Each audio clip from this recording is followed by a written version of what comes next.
Hmm.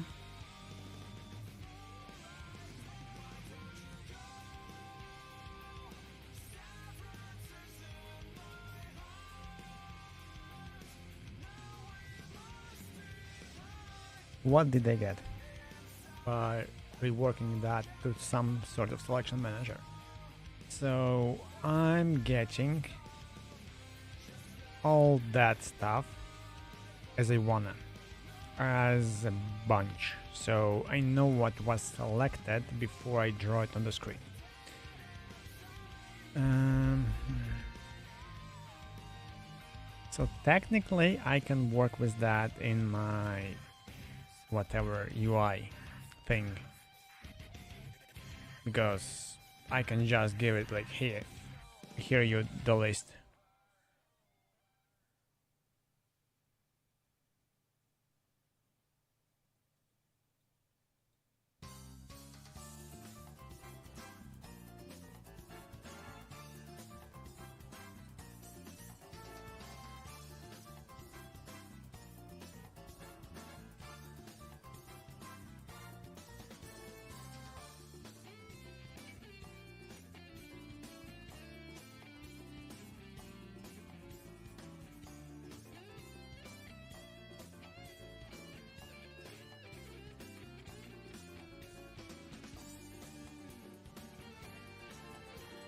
How the build menu looks.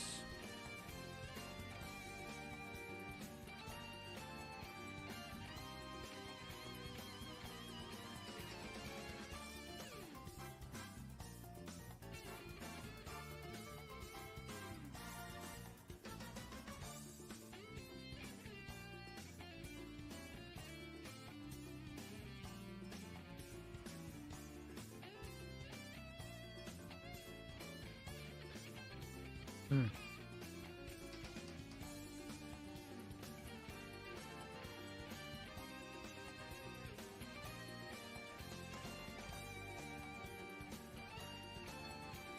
Where did I get the build menu?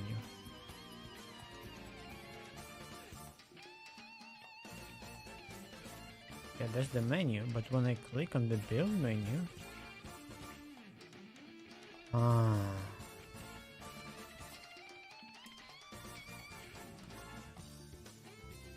That's a bug.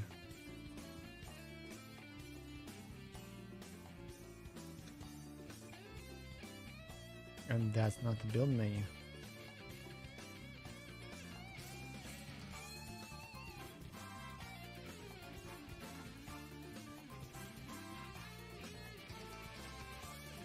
Yeah.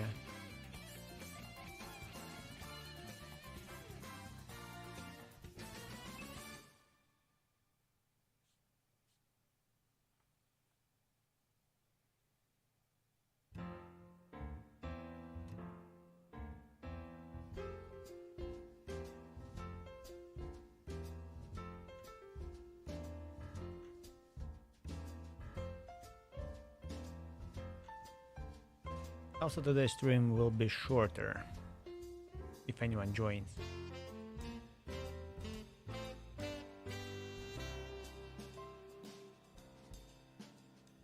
Hmm.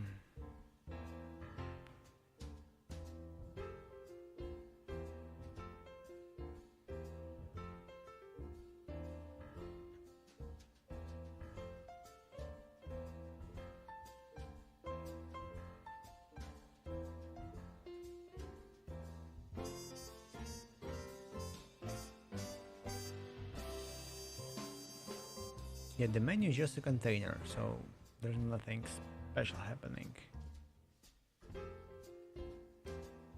And it knows the texture button.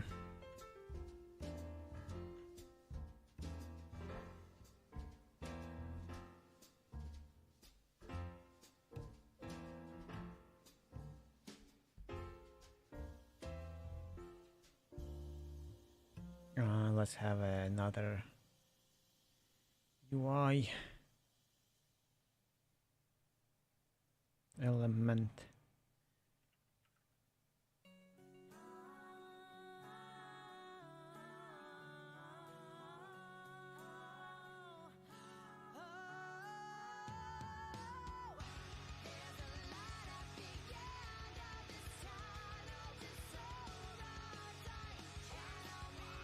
How the flow containers work?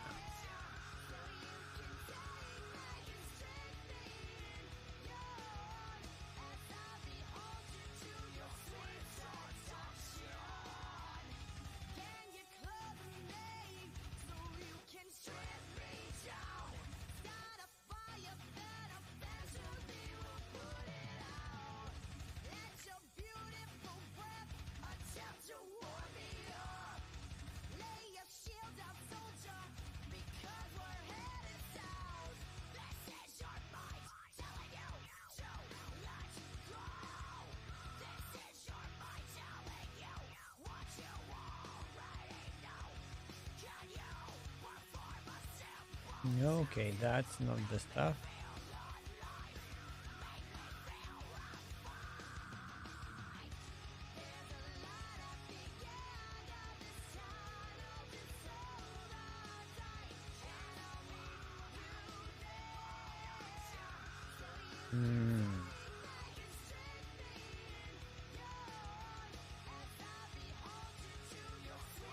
I need the stuff to be nested.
Whoa, Jackie, you are playing. Hello. Sorry, I was a little bit busy. Greetings all. Hello. Hello. Can I wave? Yes, I can wave. Perfect. I'm struggling. Do you know how to do UI? Show us your game. If it works, the current prototype should work. Thank you, Jackie. Thank you. And welcome every raider. This is actually the third time I'm counting. Now I'm the happiest. By the way, today, I have my company. created. So wait, I should not drag that. So I officially have a company that I can register my game or stuff that I'm gonna deploy later on.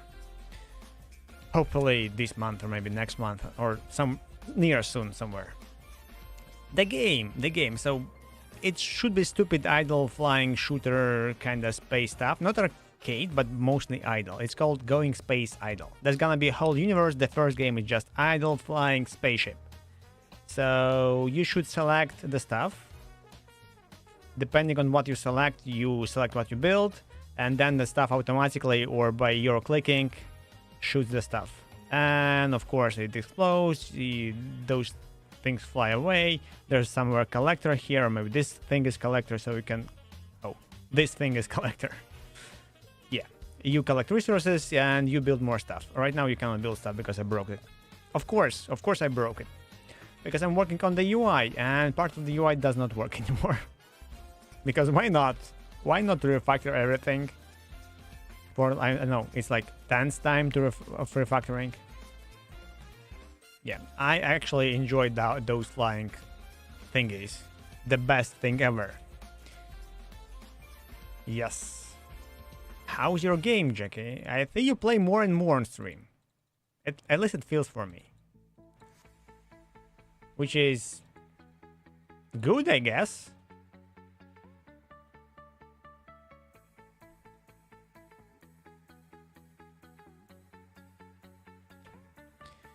So yeah, UI is hard. Especially that I have no idea how it should look. I created kind of domain-based stuff so it can be more dynamic, and I can refactor UI regardless of what will happen next. But still,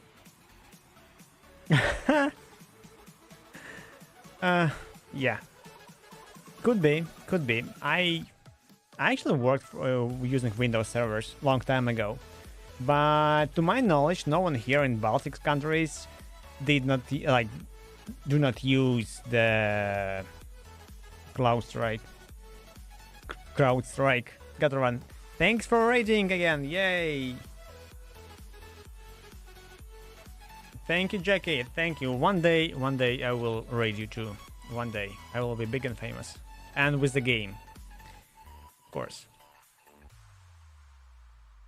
Thank you, guys. Thank you, Jackie. Jackie is amazing. Somehow her streams are so simple.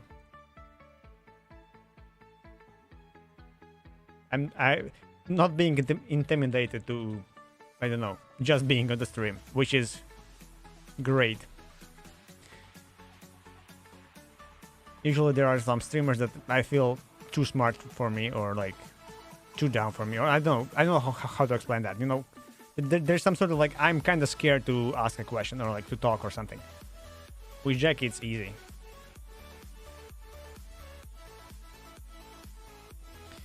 I don't know what with this kind of particular clicking stuff of this element, but somehow when I launch it, I kind of stop clicking, which is dumb enough.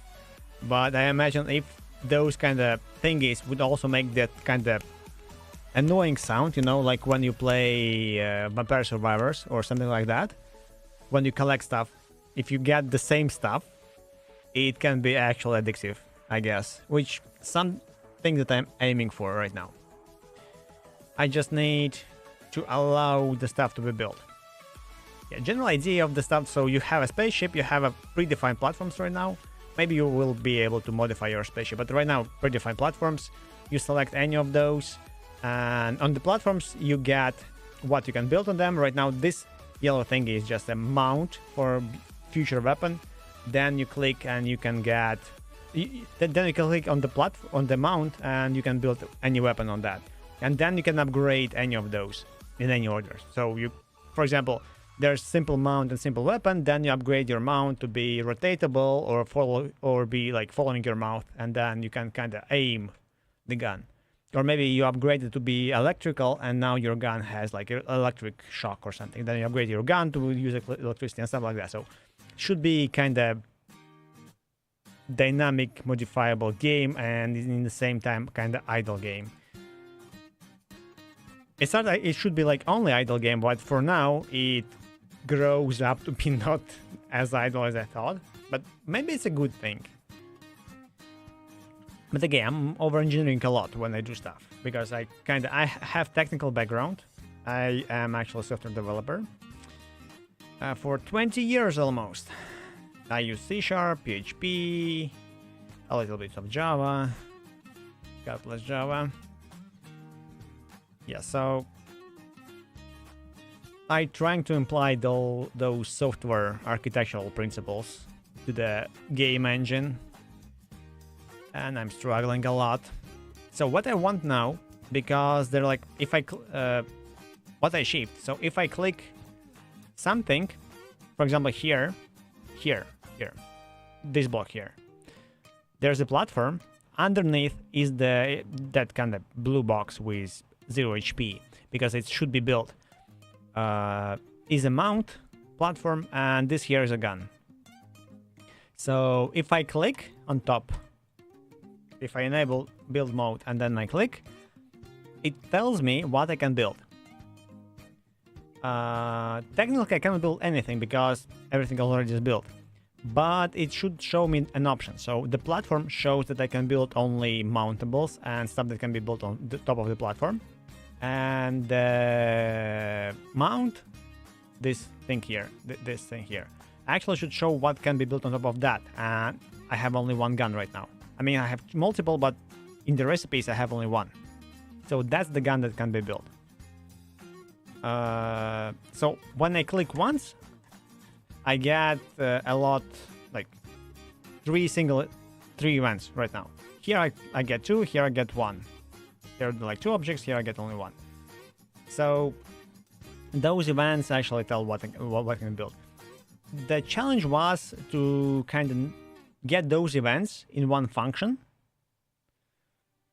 so I could work and kind of order them again and do some fancy stuff. Because right now, for example, if I click, if I continue clicking on this stuff, and there's a moment, there should be a moment, I will wait for it, when the mount and the gun will switch places in this UI up here element. Because, yeah, see? As I found out, the reason is because when I click, engine actually goes and checks the coordinates using the quad tree. So there's a physics engine probably running that has all the boxes around, like all this. Those by the way are asteroids. Raid, yes. Thank you for the raid. Thank you for speaking after the raid. Also, like, super enjoyable. So yeah, engine actually checks the position in the quad tree. So because all the other objects move, it probably changes the quad tree happening on the screen, and it changes the ordering of what event will be fired first, which is a bit annoying if you probably will play a lot and you click again and the position will change every time, seemingly randomly. It would not be plausible. So my current task was to try and order the stuff, and to order stuff I need to collect the stuff first, which is not that easy. So I created another singleton. Hate those, but I think it's actually good to have them here, especially with this name, selection manager. Okay, manager is bad naming. I will think about it later on, but it's selection manager. So what it does, it just has some like static functions on it that I can call to add stuff that's being selected. I know events that I think is started, like the selection is started, that it's finished, and stuff like that. So that's how I will use it in like sooner. So you could kind of click and drag or something like that, like click select, click drag select, something like that, like in strategy games.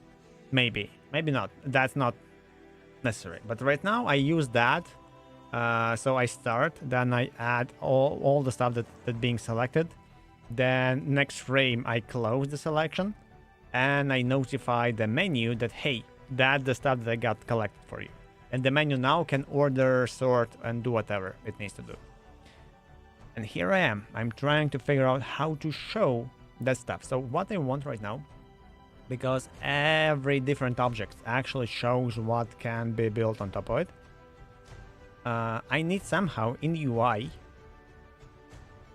Let's start the game again. I need somewhere in the UI here to show what is selected and what can be built on top of that, like the menu. So right now the platform is selected and the mount is selected. So I should show the platform and as a gray box, or maybe gray platform, gray and gray mount, gray the thing like that. I could build them, but they're not selectable right now. And the same time, I maybe should show the mount and what can be built on top of the mount. Hey Brax, how's going? I got rated by Jacket for the 3rd time. Yay!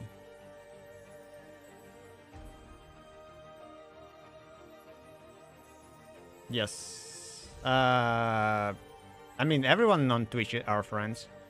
I'm following Jackie for a long time, so I hope.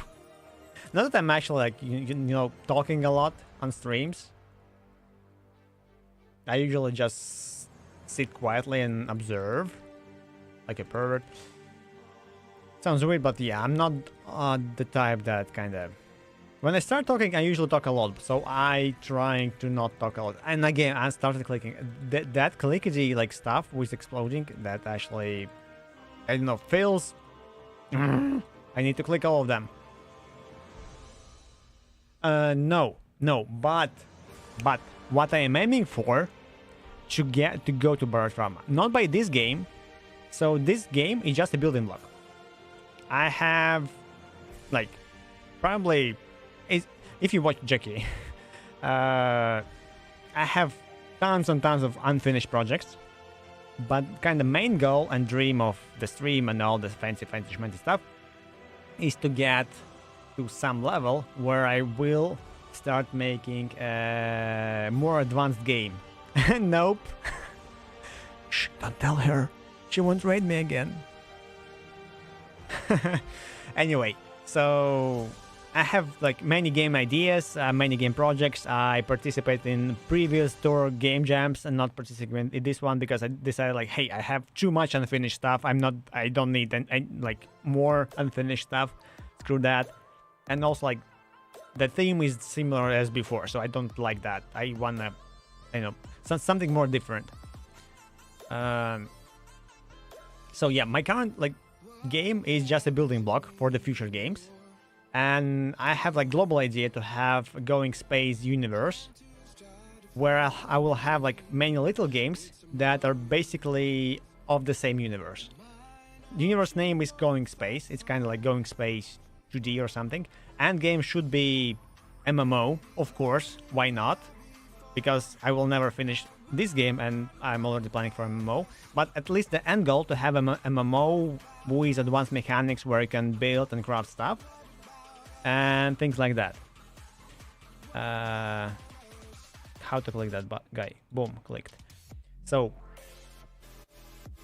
that stuff. Currently, first game is just showing that hey, there's a spaceship, it flies, it does, it shoots. So, and I actually deployed and finished the game. That's the first goal. Second goal will be to have kind of multiplayer involved already. So you have a spaceship. Maybe you have a character that runs the spaceship inside somehow, back and forth. And you will be cooperating with your friends to fly, navigate, and maybe shoot other players in their own spaceships. And that's it. And the third step should be actual kind of game flying. Maybe in between there will be also your space-based management system. And I want them to be advanced as Baratrauma. So yeah, I had the goal in mind. It should be the focus of the actual game because you should be able to play, to be, you know, engineer, mechanics, just navigator, just flying and shooting stuff, just running and gunning, stuff like that. So, I mean, as regular mode, you choose your path as you kind of play. But in general, yeah, I have thoughts about Baratrauma. So, in addition, one of the best games yet so far about space that I found out is astronauts. It's called astronauts, I think. Okay, I remember how it's spelled. Astronaut. Yes, like that. Astronauts. I don't know why it's like that spelled.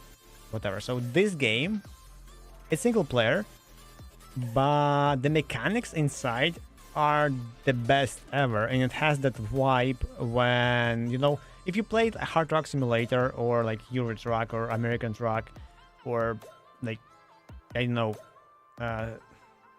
Elite Danger or something, there's some kind of vibe, super cool vibe, where you just fly in space and that's it, and it feels satisfying somewhat.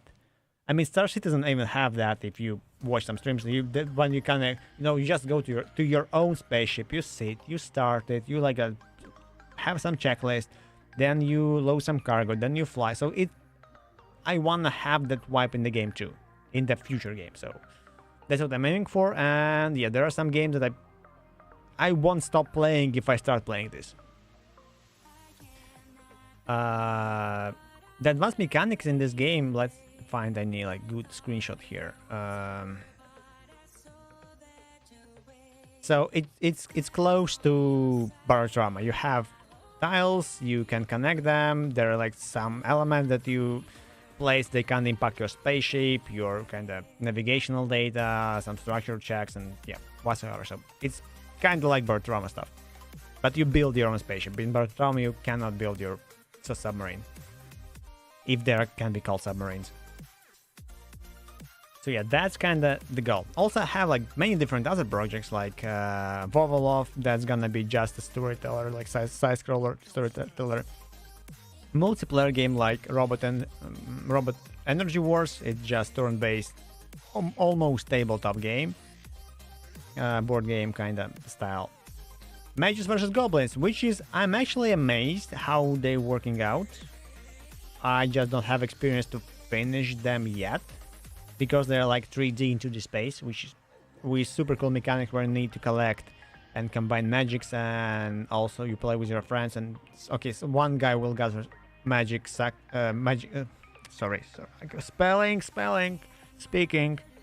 the pronunciation is sucks today for me. So yeah, I can actually show the Mages vs Goblins. Let me show that.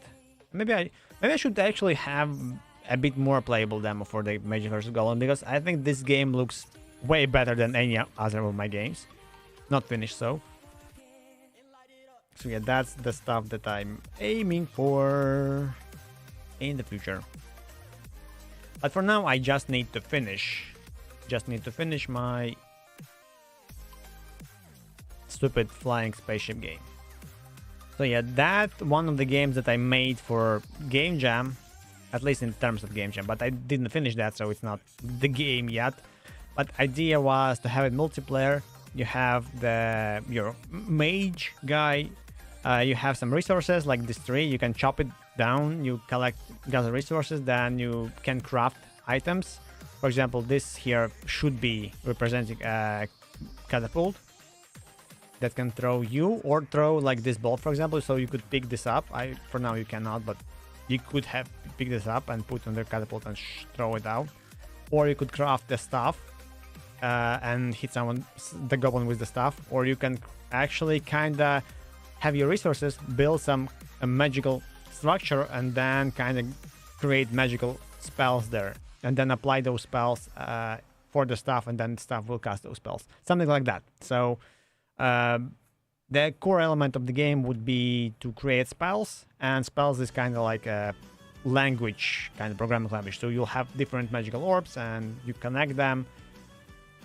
The vibe of the game should be same as Overcooked, something like that. So because goblins constantly run, you have kind of time pressure, and someone tries to collect resources, someone tries to create something, and that kind of pushes you to make silly mistakes that can ruin perfectly good runs in funny ways. Like you put orbs and someone tries to help you put his own magical orbs, but it actually destroys the spell and spells explode in your face. Or for example, you're trying to experiment with spells, you put like fire orbs, then you get this huge fire ball, and it stays there because you forgot to put some stuff to hold it or to manipulate it some way, like Azure Special Orb.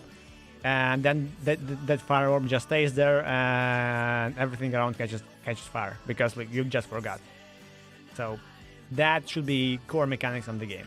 But that everything like that will go later in the game. Right now, I want to just finish something, just to have some sort of presentation of myself and to have more experience with the game dev. Because right now I'm actually struggling a lot. I'm experimenting a lot with basically patterns that I cannot implement in this game.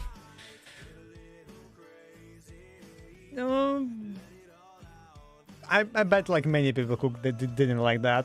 When you try to cook like advanced dinner, not something like put and forget, like I don't know, pasta, boiling water, some pasta and forget until the water boils out. Okay, ads, stupid ads. Let's snooze them. Let's snooze them. Let's not have them for. It snoozes only for 5 minutes. Let's snooze them one more. Yeah, 12 minutes. Don't want to have that. Yeah, but the current game should be just kind of see that lagged because the asteroids don't get destroyed. They can pile up here. So when I click, they instantly spawn too many objects at once. Okay, now when I can do stuff and I can show stuff, I probably should get some class. I don't know what class it will be, so let's have... I have a build menu class already, and it's old. I need to refactor that. Is a space game where you have to... in the end, yes. Right now, it's harder. So you will have predefined spaceship with platforms that you can build on top. So right now, the kind of global idea is that this is your spaceship. Those are the platforms. This is like your main building on the... So you can build modules. I'm calling them modules right now on the platforms. And they all do different stuff.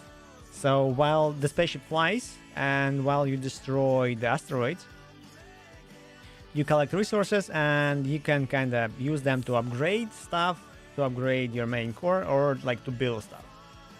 And depending on how you build, they will be connected differently. They will be kind of any like different modifiers depending on the platforms or on your spaceship and stuff, on your upgrades, that can impact your playstyle and how it goes. So the loop, the main game loop should be like that. So you have a station, kind of base station, and space station. This you select the spaceship, and it's being launched almost empty with nothing. Then it flies around kind of a solar system. So there's a level, the start and the end. It goes through the asteroid field, for example. That's kind of the first level, and it should fly from point A to finish, basically. And you try to collect as much resources as you can to bring them back, because it will like kind of loop around and go back. And while it does that, you need to make it survive. You build some kind of those buildings that collect those flying things around. As you can see, they disappear and appear as a resource. And then it goes back. Then you can upgrade your station a bit. You can have extra bonuses for your next spaceship. It can be extra like sturdier, like more HP and stuff like that. You unlock some research, and then you send next spaceship around the stuff. So when you actually build your spaceship like to max, you can delegate that spaceship to some captain, or maybe you achieve the alien race. So it basically will be a reset of the game, where you kind of start from nothing, but that like captain that you delegate your spaceship flies around automatically and sends you some resources. So you kind of get bonus production resources, for example. So that was one reset, for example. Next reset, you can kind of try to get aliens. You sell them and you get technology unlocked, and that allows you to do better stuff. So you kind of boost yourself up. So it should be like idle game where the spaceship can fly automatically without you if you build it correctly. but at the same time you can kind of control it and fly in the game. That's the idea.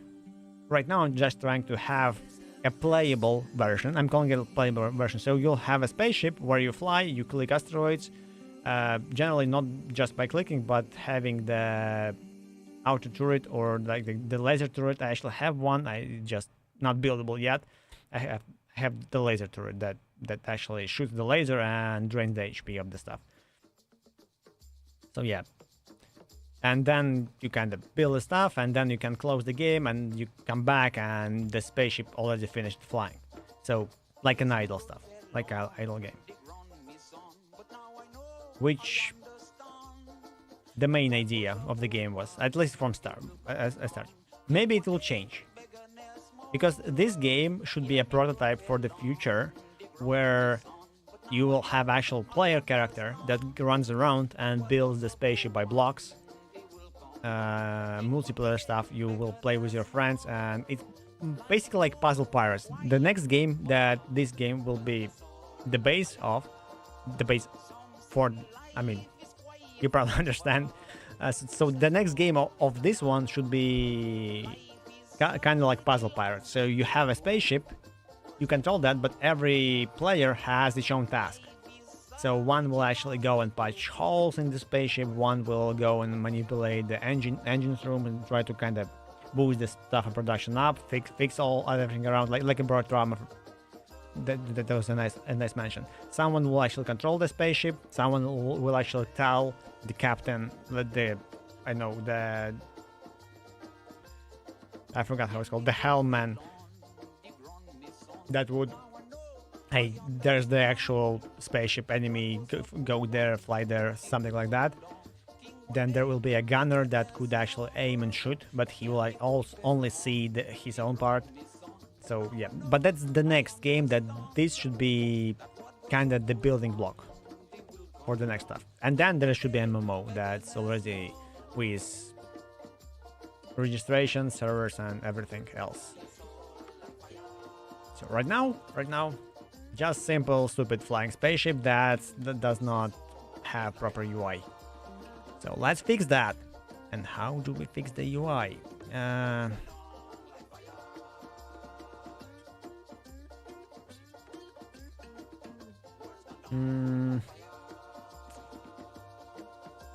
I don't have the special thing yet. Okay, let's maybe make it a separate scene for now. Save branch as a scene.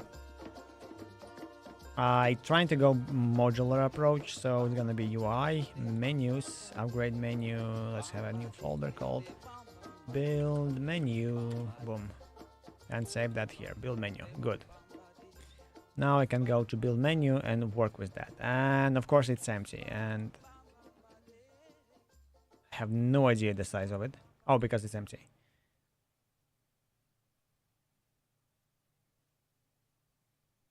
Yes, so I'm not trying to focus that. So that my general goal for the last week and these couple of days was to have kind of dynamic and decoupled enough system. So whatever I do, the UI will work. And if later on I need to rework the UI, I can just like swap elements around. So because right now, for example, if I start the game, it's a bit weird because okay, it's already weird. It's just a list, kinda, that will go and loop around, and it's too big and all the stuff. But that's good enough. I thought maybe I should have a UI when I click, and it will be kind of circle around it, so I can kind of click on the stuff.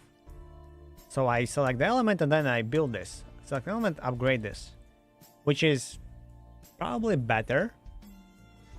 But because I have no idea how it would work with zoom, with all the stuff, it's too tedious, so it will be on the polishing stage. Right now I will have like, you know, kind of a buildable block up top. Yeah, like a radial menu. Yeah, exactly. Maybe multi-layer, so you click the radial menu, then you select what you selected, and then it shows more. But I should post this game on Edge, so it will be a browser also. So that's why I have this compatibility mode. and maybe also on the phone. It should be playable on the phone. I don't know. So at least I want to practice that. So it may be harder. So right now I don't care. I just need to provide a menu, a list of items, and the menu should figure out whatever it needs to do. So I just finished the ability to provide a list of items, and now I just need to figure the menu so it would show proper list. Right now here, I'm clicking, go away, asteroid. So this blue box with 0 HP, with 0%, it's actually a mount, this yellow element here. It will be built. I have building mode, it's just not building yet, because I need to have a drone or kind of buildable force applied to it, so it would be building. We start building. But if I select, it shows both items selected. So kind of this mount is selected and this and the platform. So on the mount I can build this ugly turret, and on the platform I can build this mount. So that's right now what I get. But obviously I cannot build on the platform another mount because it's already like taken. The space is already taken. So I should not show that, or better I should show it grayed out. Like, sorry, this is not available right now because it's already built. Or maybe I should not show it at all. Maybe it should be an option in the menu. You know, like let the player choose. Because like many games usually like hide the stuff, and then you wonder like, hey, what I actually can do with that? Like, why I cannot play that? Why I don't see that? And there are some options, like let the player choose. So right now I will have it menu to the side. At least I think that's logical, so that UI actually knows how to show the stuff because it's UI. Right now it should go to the build menu. Also, this is weird that here it should be blocked and here it should not. So like visible and invisible. And it's visible. Why it's visible?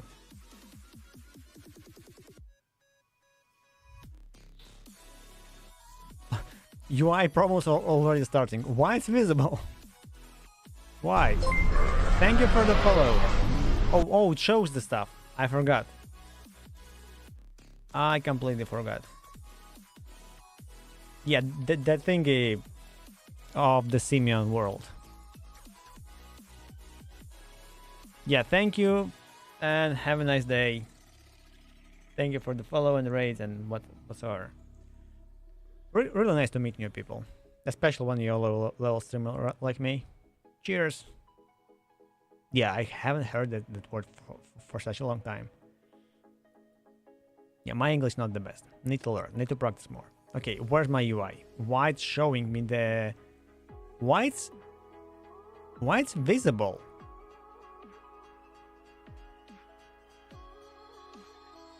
When it obviously should not be visible. See? It now it's invisible. Now I save it again. Now I start it, and please stay invisible. Okay, now it's okay. So it was kind of UI visual bug, or maybe it was my visual bug, my brain's visual bug. Bug. Okay. This thing will have its own dynamic size.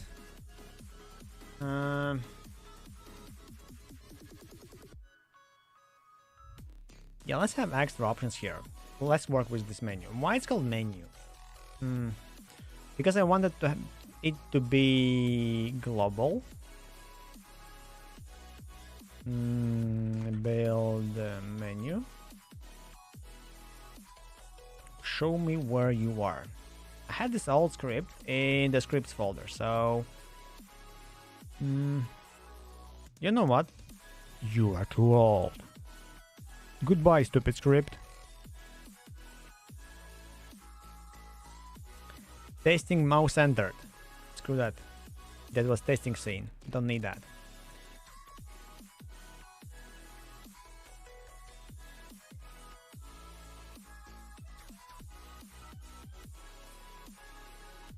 Okay, I have too many things here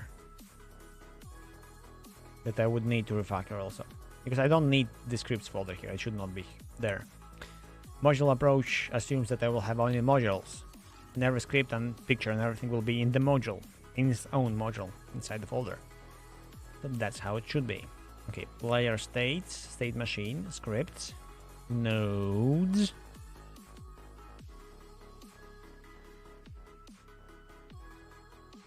Oh, I forgot about the ads. Damn it. Sorry.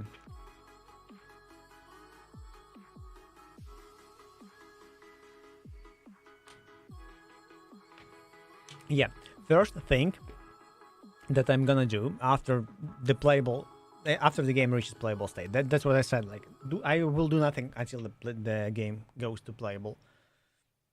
Before that, after that, first thing I will actually work on my Twitch and Animata and like all the stuff integration. So to have a proper chatbot that I already had before, I just broke it, and I have now chatbot using Godot inside Godot, or Godot, as I figured that it's more properly to pronounce that way.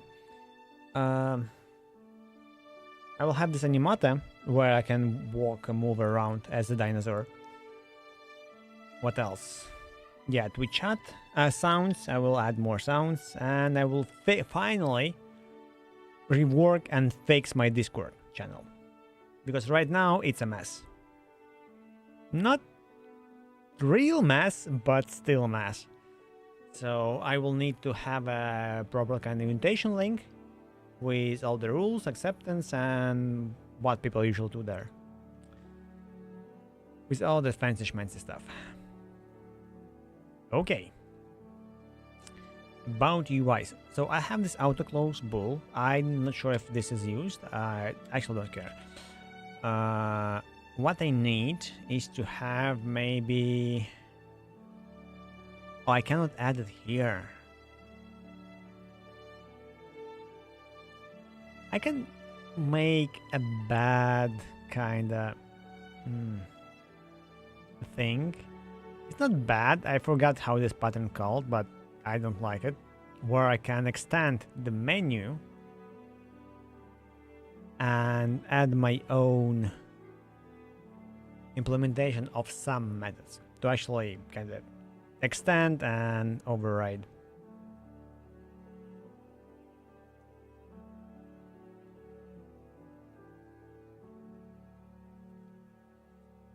So menu. So that's a global menu. This is how I want to see that. Okay, you know what? Let's go to this folder, the one that was created for this scene. How do I go to the okay, UI. UI upgrade build menu. Perfect. Let's add new script. That's gonna be build menu. Boom. Wait, I extend menu. Perfect. Save. Now menu can be closed. Yes. Okay, I'm not gonna close that. I still gonna reopen that later. So I will disconnect the class, and I can actually do this. Yes. Yes. Drag and drop. Drag and drop for the win. Okay, button scene. Oh, I forgot about button scene. Oh, it's upgrade button.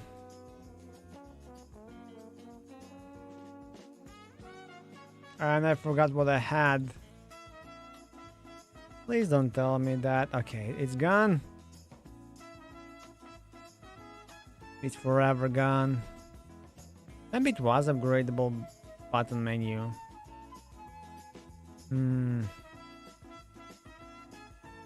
Okay, maybe I have it somewhere. UI effects. No, definitely not the effect. Currency display. Storage display. Why do I have those doubled? Label and texture rect. And it can set the currency. Okay, it's close.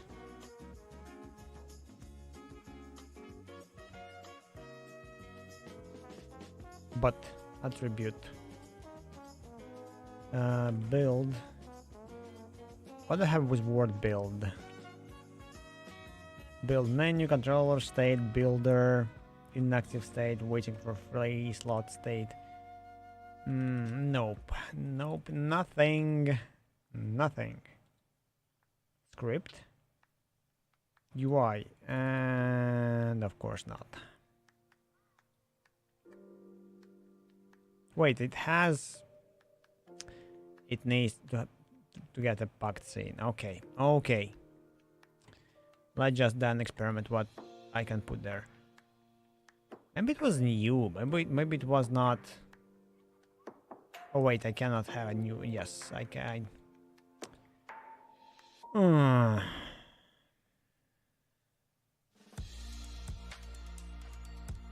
So, the thing that needs to be shown in the menu is basically just an image that should be presented, and it's seen definitely. So it cannot be in the script folder, it can be only in the scene folder if I'm using the old one. So weapon, slot, magnet, UI, spaceship, testing, mouse entered, UI, build option. Oh, it's called build option. Okay, let's copy that and move it the build menu. Oh, you cannot just copy paste stuff in the Godot.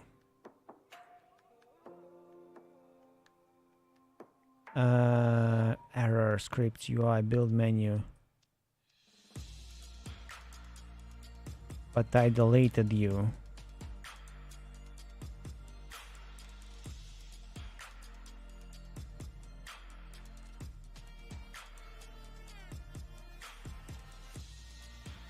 Yeah, that's just a build option. That's weird that it does not have a script. Okay, resulted error file not found. Wait, what? It had stuff on it? Script UI build menu. But it was the build menu, it was not the button. Okay, anyway. Close that. Go here and add the build option. Build option, yes. And it allows to have the texture. Now, technically, everything should stay the same. Technically. Yay! It's all the same. Perfect. Save the game. Good. What's next? Next, because I'm in the menu, and first of all, let's have a function called... Let's name the class. Class name build menu. Okay, no errors. Good. So I don't have that class anywhere. So I can rename that stuff later.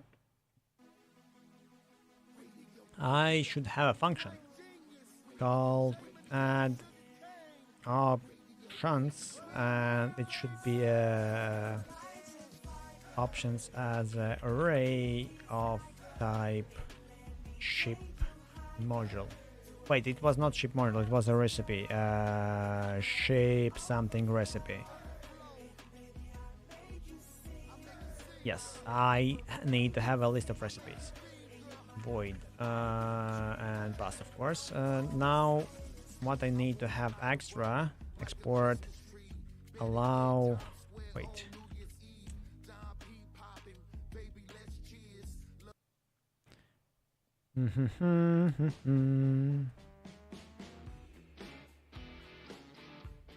Yeah, also next thing that I'm gonna do when I finish the game to the playable state, of course, I will of my stream stuff, I will try to add my camera, like real face camera, integrate it into a stream like as a reward or something, because I have that and it's even connected and probably can be enabled, but I didn't test it for a long time, so someday. Okay, export variable, and I want to have this checkbox, kinda. That's probably gonna be Boolean, of course. Like, should I show all possible? Show all. Okay, show. Let's reverse it. Show only possible, or maybe allowed. It's of course it's Boolean, and it's gonna be what?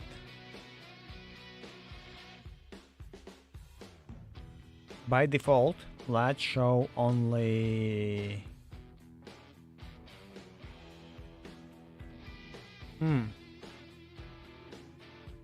Okay, if I click on the platform that has a mount on it, and I receive that.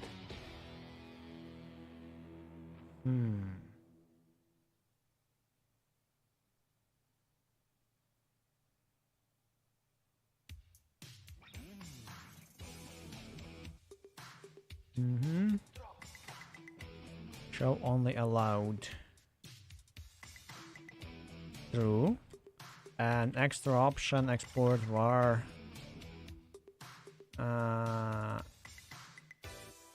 show sorted all boolean and let's it be true.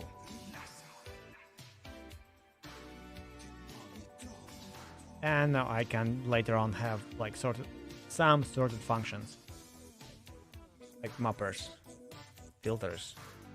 Yeah, those are filters, I guess.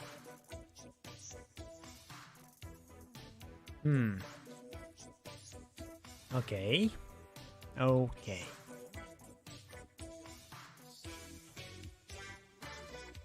I love that when you click enter and then save, it actually deletes the last line. And because I'm kind of clicking Ctrl S all the time, it started to annoy me, but it's a good thing that it kind of auto-formats the code.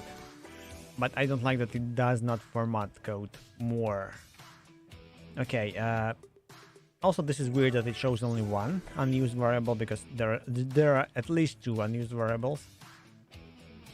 Or maybe it shows about the options that being passed in. So I need to know what was clicked. So I need to know what I'm working with. Test level, it was part of the UI, of course. So UI, yes, open up. UI. You are not the menu, you are build the menu. Yes. Mufasa. I'm always hearing it as a Mufasa.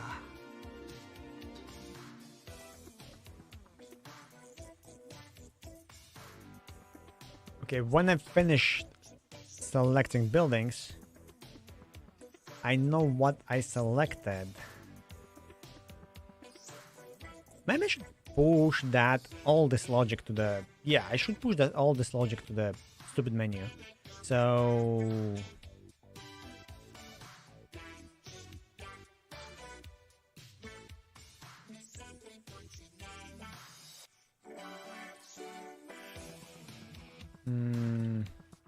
build menu dot add options and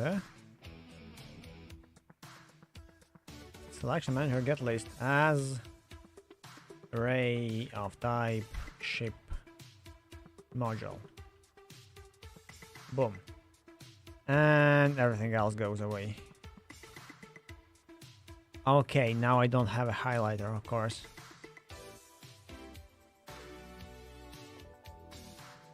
Oh, I need to pass ship module recipe. Yes. Now I will pass ship module. Ship module. Yes. Okay, so I have that kind of block flying around. Let's see the game again. So I have this any module. And yeah, of course it breaks. Wait. Invalid type of function add options on the base wait, what?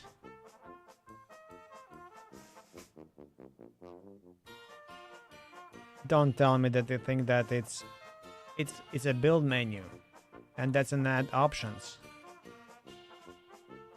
Oh wait, array of node, but I'm converting that. Invalid type in function. Add options in what? In base panel container. Wait, maybe container has adoptions. Options. No, it does not. What I'm missing? Control. Control probably also does not have the add options. Methods. Theme. I can only add theme. There are no options. So that's a lie. And it would also show me the error if I kind of collided by namespace. Okay. What else? What else can be done? What can be done?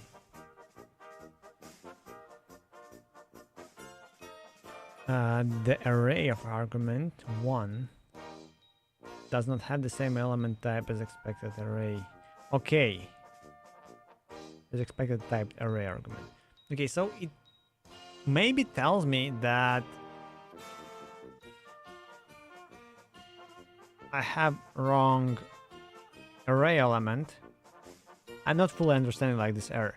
So maybe it says that in array, not all the objects are ship modules, which probably fine. Okay. To check that, boom, easy. I received some array. Restart the game.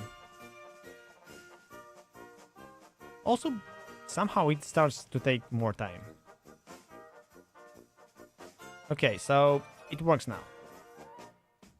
Now I receive some sort of array. Weird that I'm converting that. So this one works until I actually start asking questions. So this here does absolutely nothing. It does not validate insides of the array. It doesn't make it typed better. So it's array of type node. Good. Now I can go to build menu and yeah, of course. Let's go to for. Oh wait, I forgot. What I was talking. I need to know what was passed. What was clicked here. So wait. Yes, I know. I'm getting. Again, I'm showing the list of what was clicked. So that's not an option, that clicked objects. Maybe selected objects. Let's go with word selected. Selected objects. Now for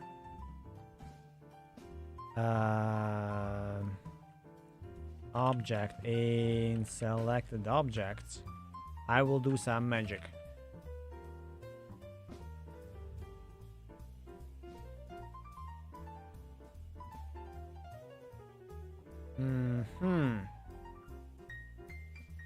Maybe we should have internal structure for that. Let's see.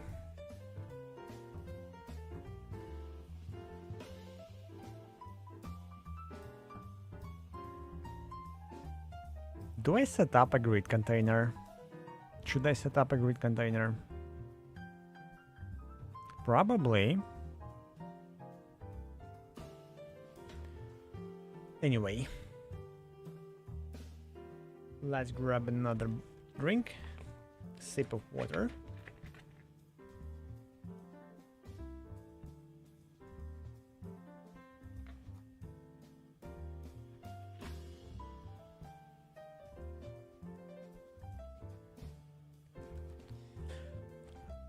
I'm looping through the selected objects. Every object, first of all, let's if not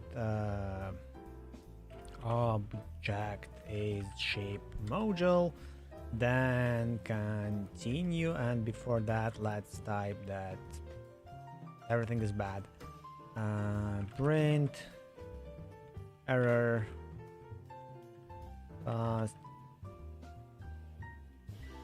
selected object is not a shape module.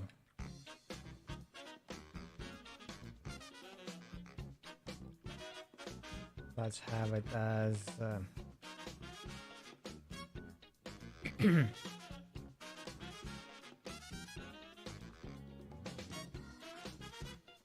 object.name.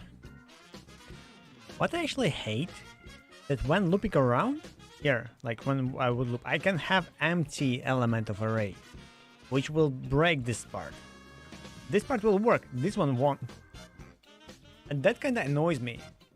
Okay, let's see who failed before, if this stuff works, of course. Okay, it works. I don't get any bad thingies. Okay. Good, I guess. Okay, that stuff I will definitely copy.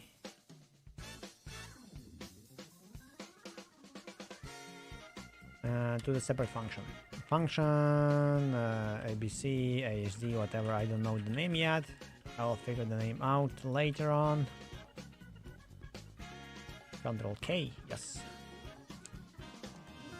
Of course. Control K to move it back. Okay, I loop through the all objects. If they're not ship module, then I can add them to the menu. Oh, before.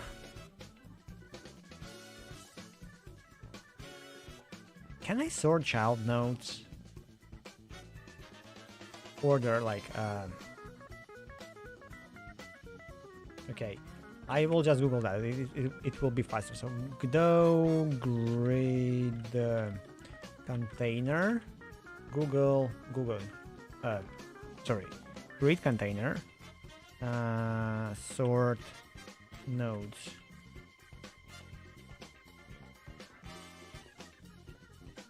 Yeah, DuckDuckGo does not search as good as Google, but Google started searching very poorly to sort its children. Okay. Q sort. It appears on top of the first node. Okay, there's Q sort.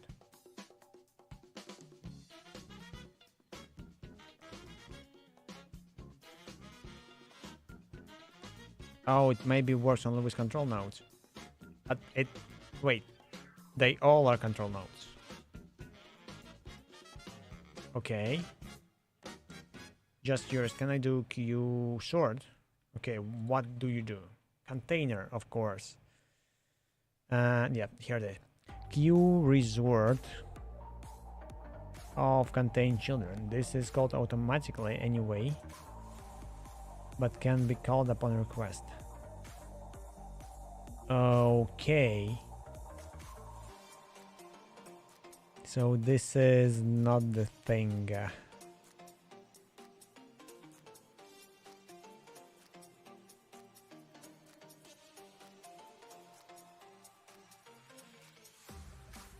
Q resort of the contain children. They're not weird. They were not sorted out, so okay, let's screw the sort. I will work with that a bit later. So show sorted false. Show only allowed. Allow.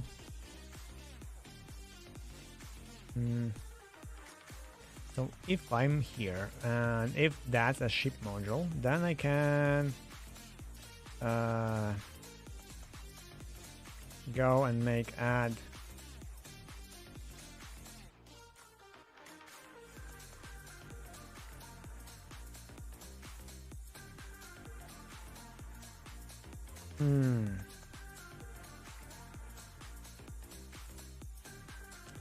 Okay, I will do a separate structure here, and it probably will be easier to think of.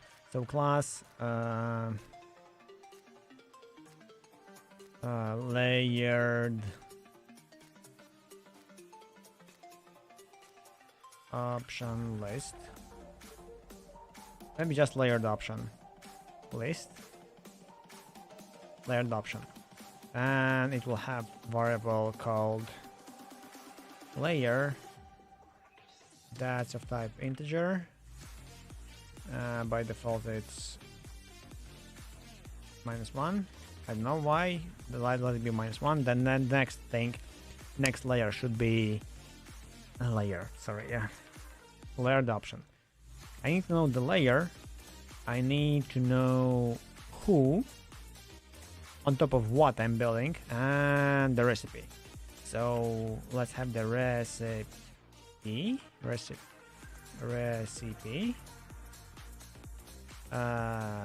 Shape module recipe list.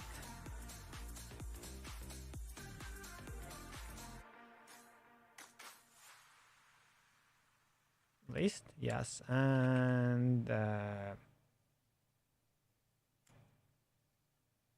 on what?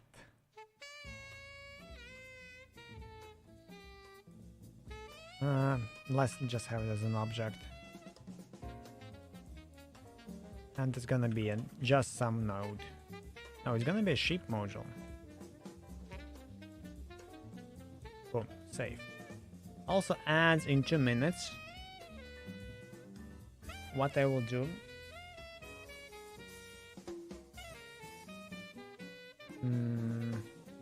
Okay, let's have a little bit longer ad, and I will go have a walk and extra drink. I will start the game. I will go to BRB. And see you guys in 3 minutes.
sad and confused.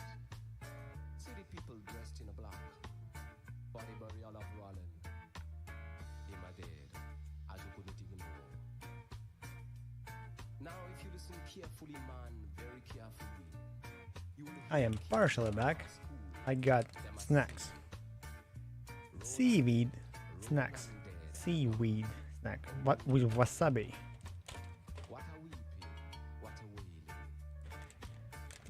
Let's take them.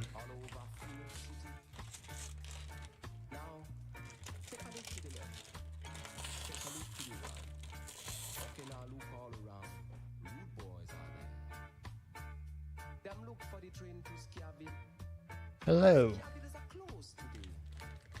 A little bit, yes. Got raided by Jackie. So welcome aboard the one and only train to Alphonsoville. Remember what him said about the 12 sounds? So honor them. Okay? Okay, ads are over. Let's lag a bit. Yeah, lags. I like how when they actually die, the game works perfectly fine after that. Super nice.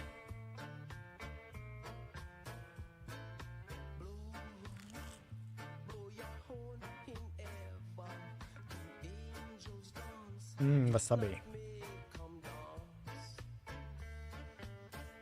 Okay, I'm having internal class. One thing that I don't know, should I clear this up? Should I free the space after I create the class like that?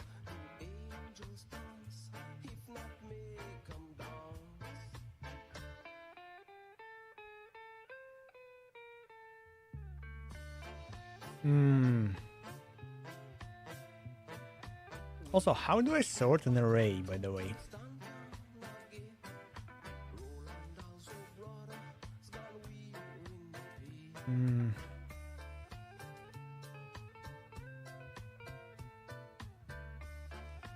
Or maybe... Okay, let's have a layered option. So... var...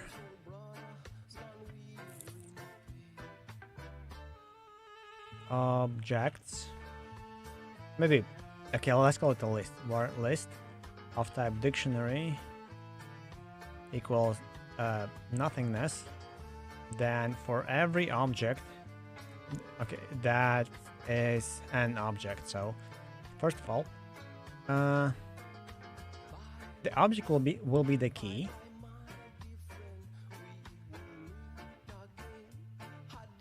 And let's have it as a max level. Var max level for now, and it's gonna be -1, and it's gonna be integer. So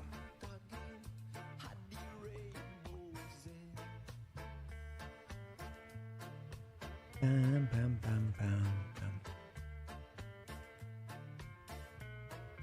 Music is so random that I sometimes like it.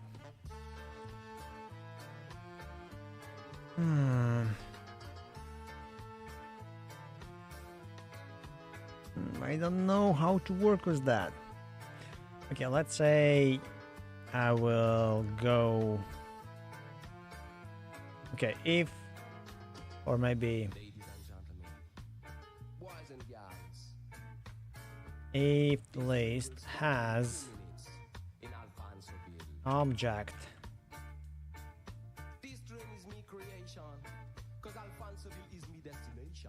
then list of object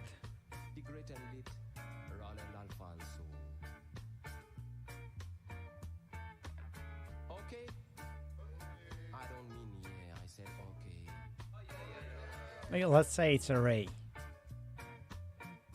Let's have else. So if I don't have the object, so I do list object equals array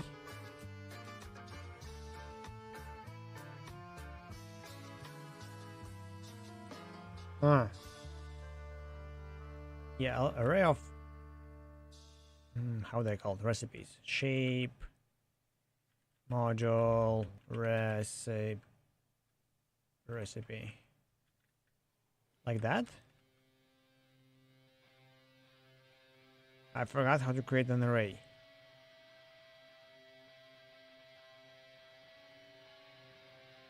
Okay, let's do it the regular way.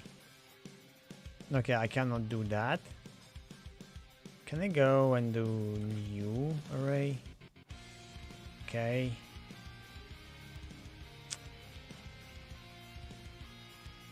Oh. Of course.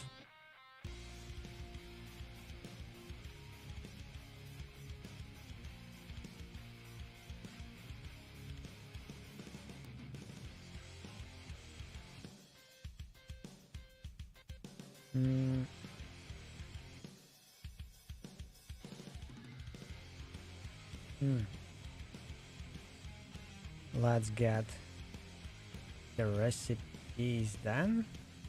Let's have them here. Okay, so what? Because it's selected. Object. And recipes will be bar recipes. Good. Okay, so I'm receiving all the selected objects. Those are like stuff that is being built on my ship. That's already built. It's a platform, mount, and a weapon. Right now, at least. Maybe some other types of modules, but right now, mount, weapon, and whatever. And the platform. Good. Now, if I click, that I clicked. Now I'm looping through the objects. If those are kind of ship module objects that I actually can be clickable, which later I should ignore, I guess, because I will have different types of objects. I just need to know that they are clickable and they can have recipes. Probably this should just return null. Anyway, ship module manager, find allowed modules by tag, and returns me all allowed stuff.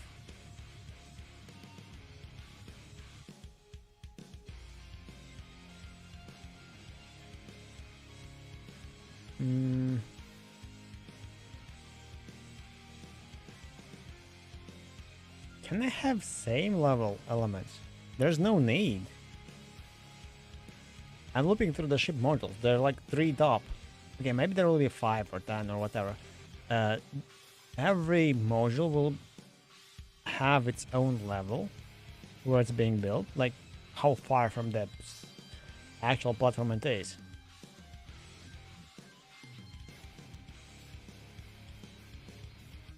So, recipes. I can't have an object. I'm looping only once. I can't have... Yeah, I'm dumb. I just add it into the list. Not as an array even. Okay. Now I have the same list. I achieved nothing.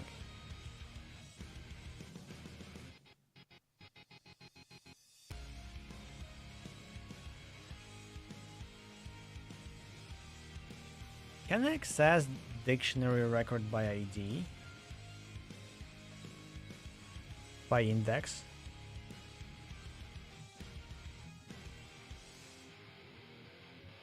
Can I? Probably not. I'm just like get index. Get find key. Erase duplicate has keys. Size, values. Merged. This is weird.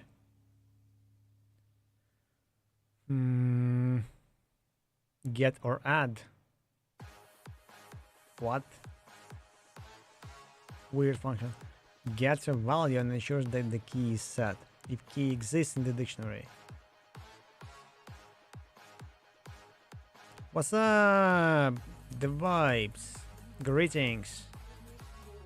How's going?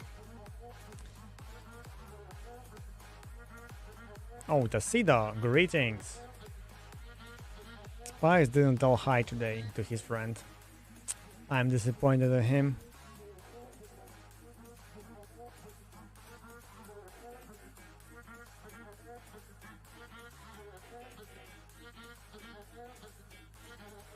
And we cannot destroy his spaceship anymore. It's not fully allowed. He's working on that too much.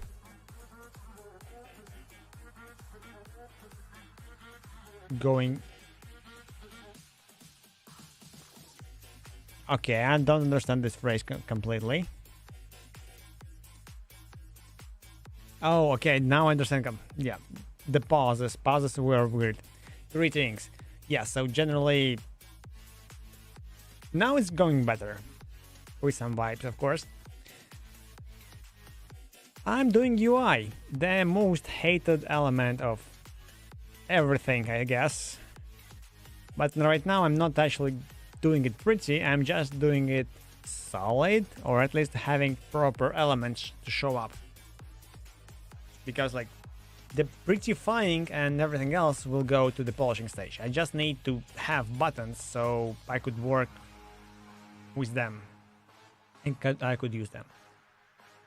I'm not gonna do the same UI as Spires does, like with all those fancy schmancy whatever windows and manual scrolls and whatever. That I cannot imagine how he does that. I mean, that's part of his game, and better UI is actually like user experience impacts a lot of stuff. But yeah, right now I just need some UI. Because I don't have any.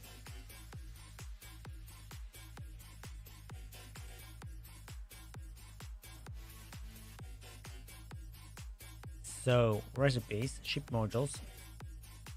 I saved it. Okay, let's figure out the level at least. So, max. Let's have not level but layer. Now, if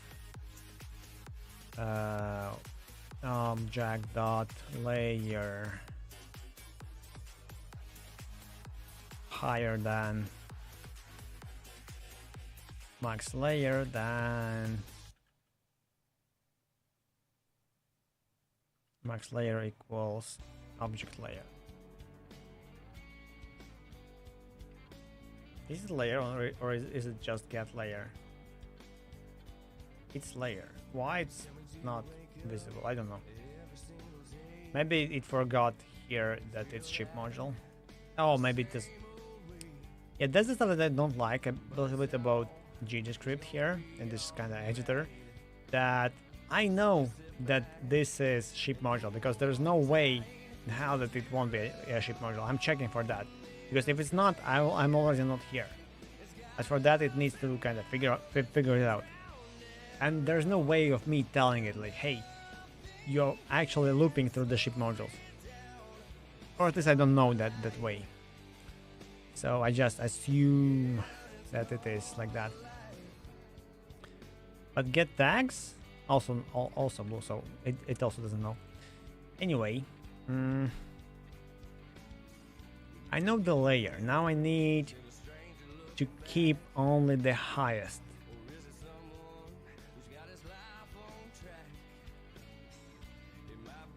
And I will be doing that while I'll go.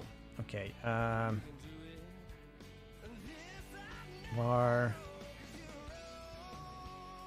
Let's go with max object that is of type ship module equals nothing, and var max object, not object, max recipes of type ship module recipe list. Okay, let's return a list. It returns an array, so of this type. Well, good.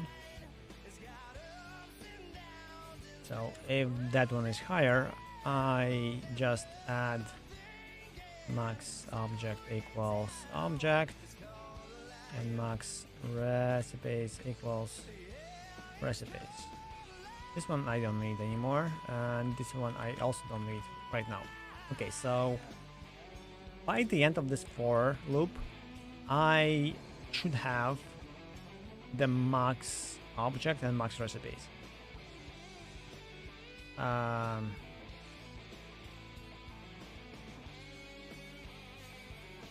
If max object, if not max object, if I didn't set it, then just return. I don't care by this point that I did not select anything. If I have selected something, then I should show those recipes. So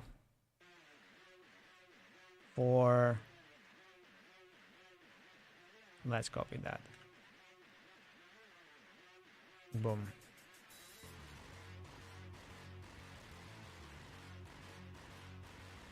In max recipes.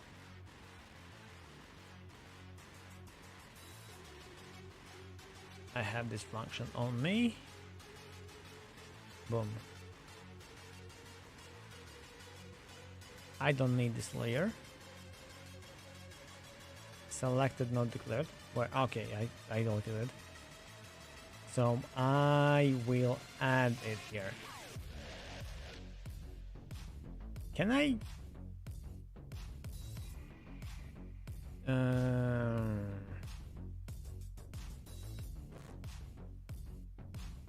Do I have access to container? Option container dot sort.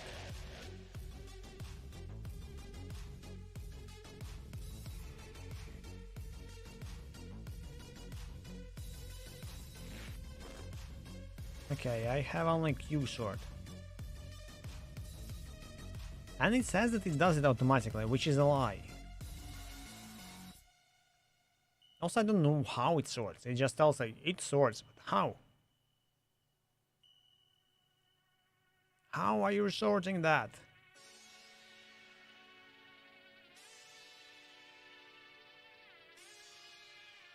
Okay, anyway.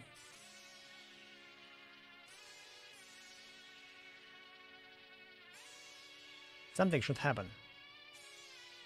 Oh. First try. It works.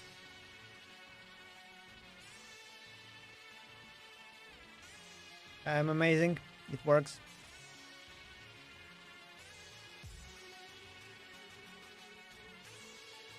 Yeah.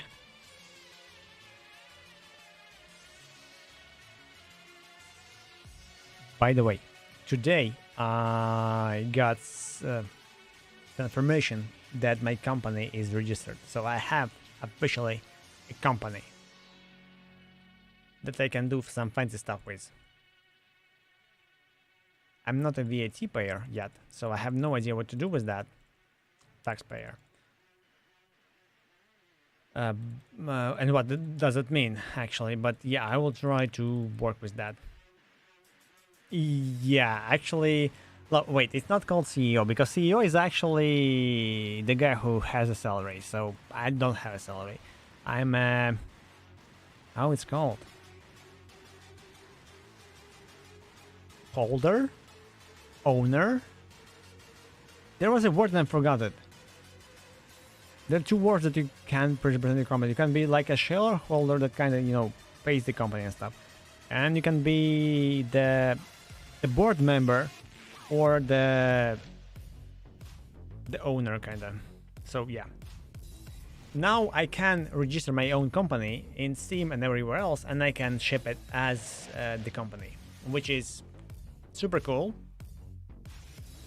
Also, I will now change my everything. By the way, I will change everything to send money to the company. If every earnings, but mostly every spending will go to the company right now. So I will now I can buy a capture card, which should improve the stream quality a bit, and some other stuff. And I just figured it out. Technically, I probably talked about yesterday. Technically, I can buy YouTube Premium and Twitch Turbo and stuff like that on the company's name. in terms that kind of I'm streaming, and it's kind of must if I wanna watch YouTube or something on streams and not have ads for that.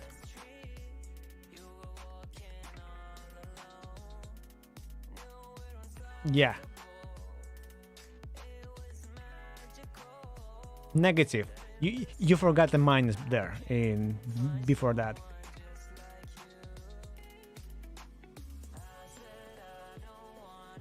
This is, by the way, one of the weirdest things to me, like in my active job. I mean, I saw that mentality on some companies, but I never kind of understood that, and I didn't care much. But most businesses where I work, every product, everything that your developer does is calculated, and kind of, at least it is being tried to put the company's kind of value. I'm not that type of company. It's privately owned. But imagine if I would actually go shares and would get an IPO in the end and go public. But I probably would never do that.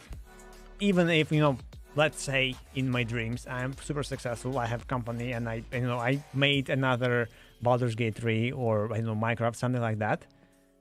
I would not go to IPO, initial public offering, to have any kind of public shares. Yeah, that's good mentality to think about when.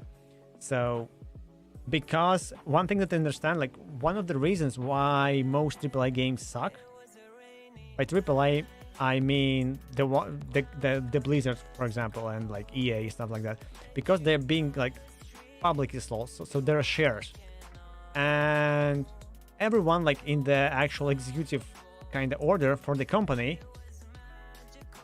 they will push for the money always. They must do that, like they are obliged by like actual legal stuff, because shareholders and whoever like owns their like kind of shares need to have a kind of how it's called, profit.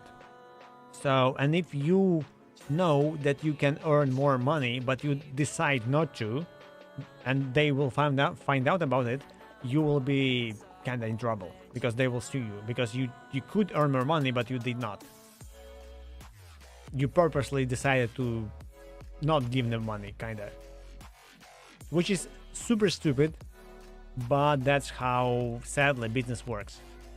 So if you see the companies that kind of pushing to earn more money, and if they feel that they are kind of greedy, that's why, because the whoever is like executive stuff, he is actually obliged to make more money.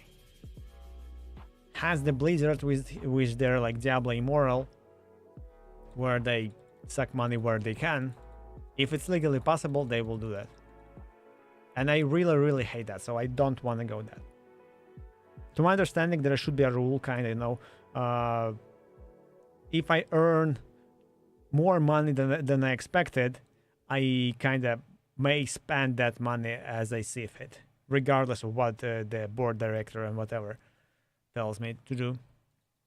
That's how I see that. That's how it should go. But yeah.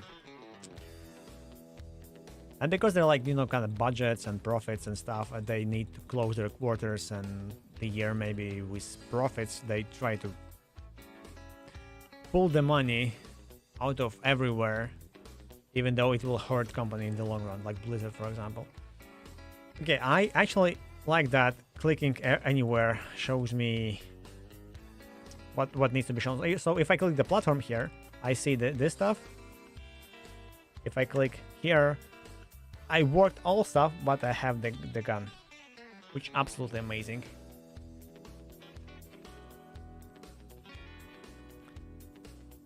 I thought, by the way, when there was a hype of those cryptocurrencies, and I did my cryptocurrency, I worked with that, so I have some experience. I thought that maybe I should have stream where I kind of explain how the stuff works on the low level, what the hell Bitcoin is, what the hell blockchain is, what is that script that is running the Bitcoin internally, like, because it's not just simple from wallet to wallet. It's just actual script. You can have actual kind of not full programming language, but it's actual kind of assembly inside. Little one, but it is. And you can have kind of instruction what to do. And Ethereum, for example, goes nuts with that and makes it as actual contracts. So I thought maybe I can have stream like that, explain that, and then create our own internal kind of coin for that. But maybe not proof of how to call that. Not proof of work, but with something like, proof of stream, for example. So when I stream, there will be some kind of stuff calculating the hashes and figuring out the next number. I don't know, something like that. With some stupid verifiable mechanism. Not tradable, not actually, no, just for fun. And everybody would get coins just by watching. That was kind of old idea, like 3 years ago I had it and explained it on stream. Anyway, this stuff works. I'm not gonna optimize that more. Wait, I wanted to check if I can var a of type player adoption dot new, and now a dot free. Okay, so I need to call free. I'm super curious here about this structure here. So I have this class. I'm instantiating that, but what if I don't call free and I will kind of call this method thousands of times? Is it memory leak, or will it clean itself because the method is over? That's what I'm curious right now. But regardless how curious I am, I did stuff and it works. Okay, right now those checks do not impact anything. So first of all, let's have this show sorted and have it like if show sorted, then this one, then I call it to be sorted. Next show only allowed, it's this one.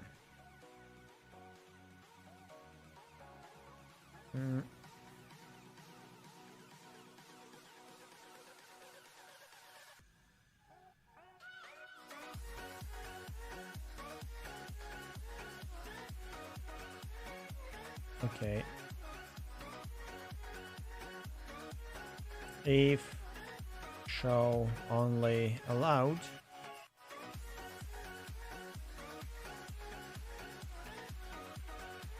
okay, if not, then I should do something here.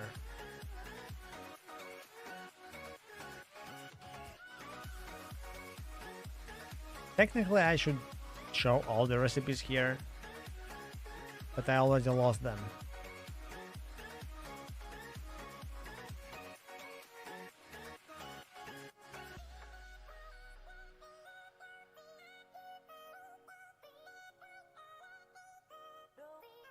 Okay, let's not have it right now.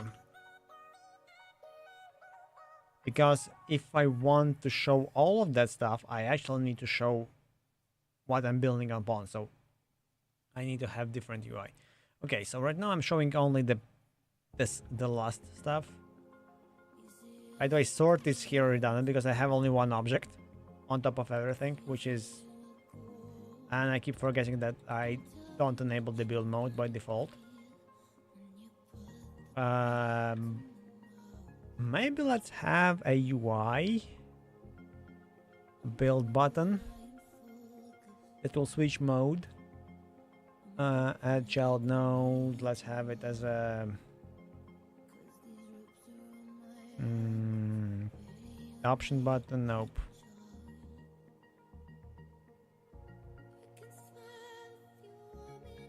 Where's this kind of clickable stuff, you know? When I click and it goes down and stays down. Is it check button? A binary choice.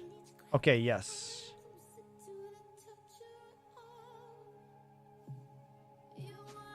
But it's toggle mode. Oh, wait, base button has a toggle mode. So I can go not to check button, I can go to similar one but have different textures. I think this is more like understandable for players. So I will go just simple button or texture button even. Create, and it's toggleable. Now sizing and anchoring. Anchor should be bottom right. And where it is? Okay, here it is. Hello button. Do I have anything like to make it buildable? Button group. Oh, what the hell is button group? Wait, your texture. Okay, textures. There they are. Okay, normal. Quick load. Maybe.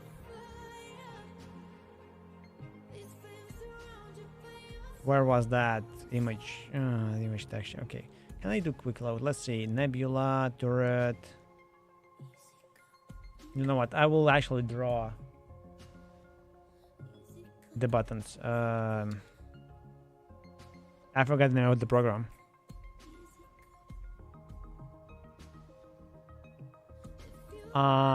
Set sprite.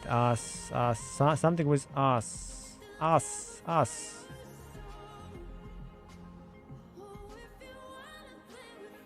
A sprite. Totally normal name. And I don't have it because it was through H. Really? Wait, okay, I have it pinned. No worries. I had it pinned. Good. So let's have it as a, I don't know, hammer. Let's make it brown.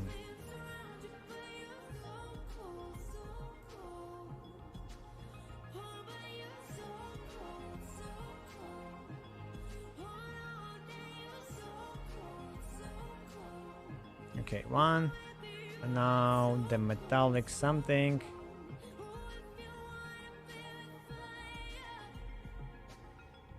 Like that.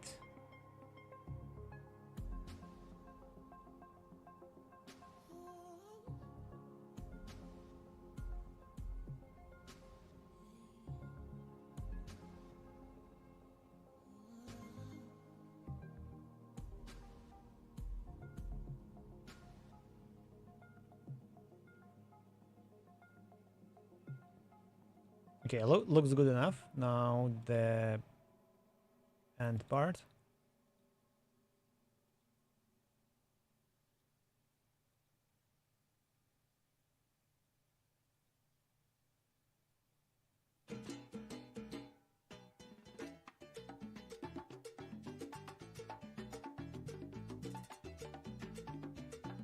How to zoom this stuff out without...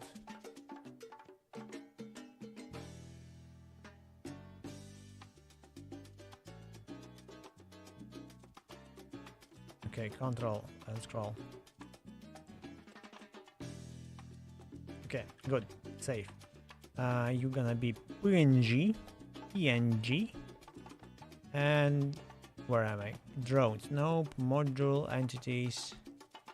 Modules. Where's UI? Oh, that's experiment. Nope.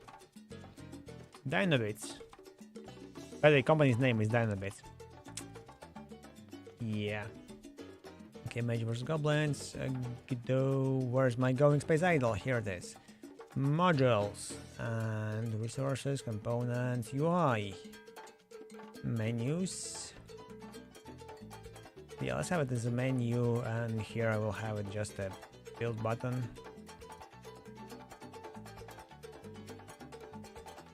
Build. How to call it toggle? I know, like when the button is clicked and unclicked.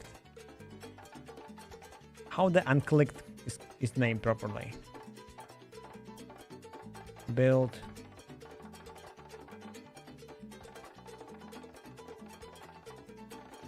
Yeah, let's call it normal. Build normal, save, and now I will how to rotate? Select and can I rotate stuff? R. What the hell is R? Okay, R is like the smoothing part. The cut. Is it the cut? What the knife does? Fast rotation.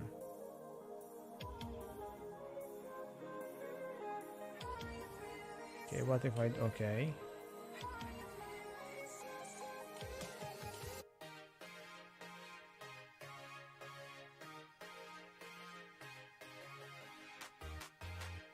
Oh, found it. Boom. File, save as, normal, clicked.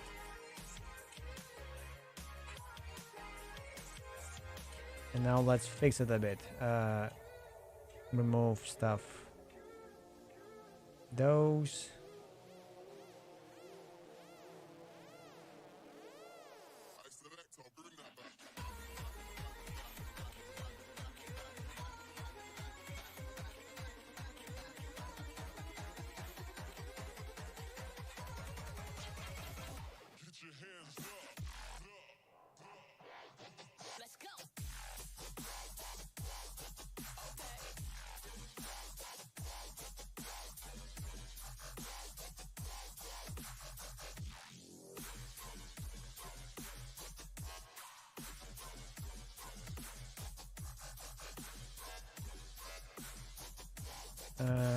Good enough, I guess.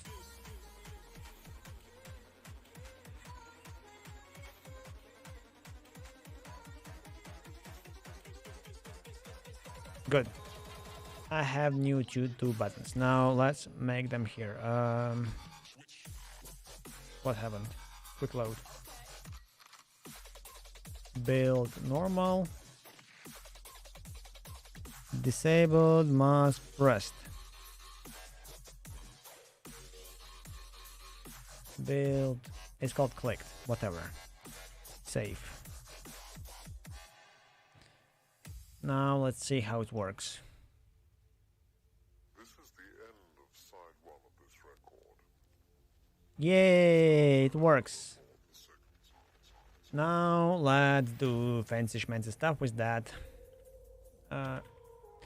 Build mode. Yeah, that's a button. I already know that. Go to events, settings. That's finished. Select. I don't need this anymore. Look how neat it is right now. All that fancy schmancy stupid stuff is gone. Okay. Okay. Also, I forgot that I don't see chat on my other monitor, so I cannot react when no one's watching me. Good.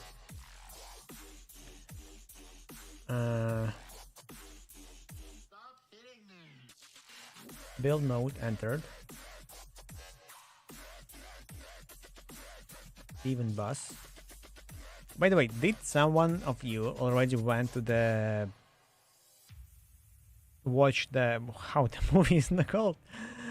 What do you know about all the That going on here, huh? that what's wrong with me?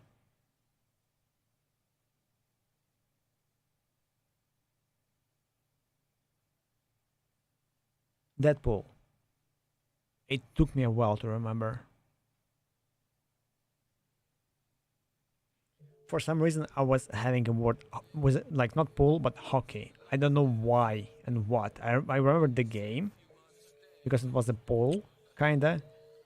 But yeah, weird.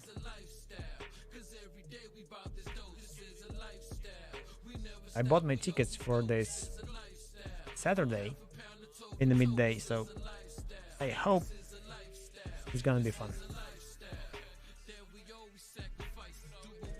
Okay, what do I have here? Build mode, connected. That's all here. But I do get here only when the button is clicked. So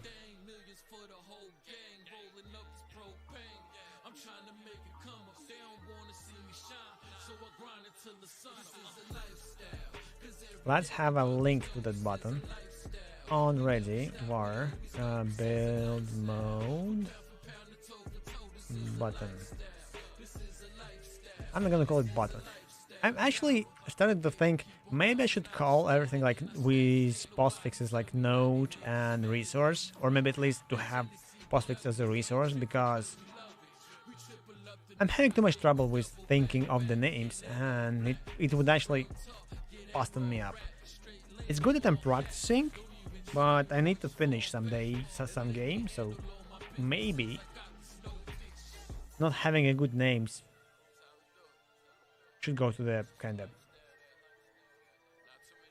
to be maybe on the polishing stage when I actually have most of the game done and understandable. Okay, build mode. It's texture button equals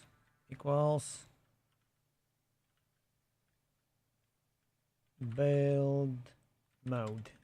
Okay, and now on the ready I can actually connect to that.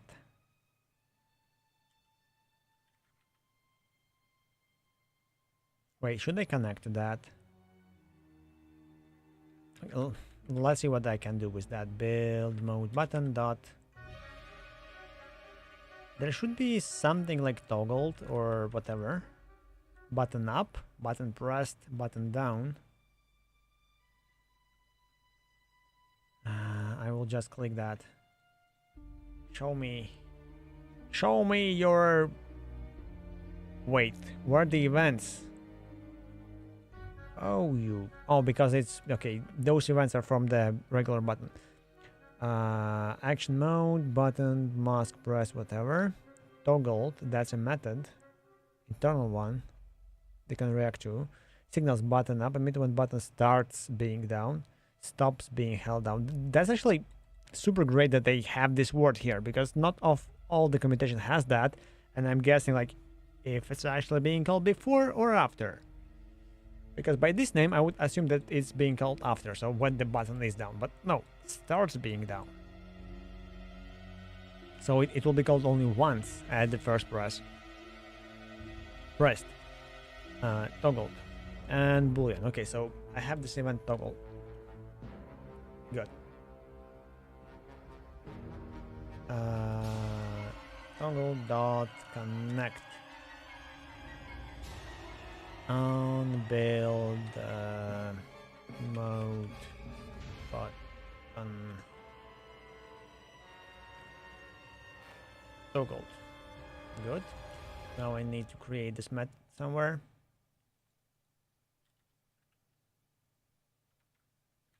Function void. And how do I do it here? In build mode, not in build mode. If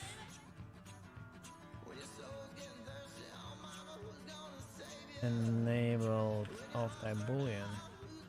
So if enabled, then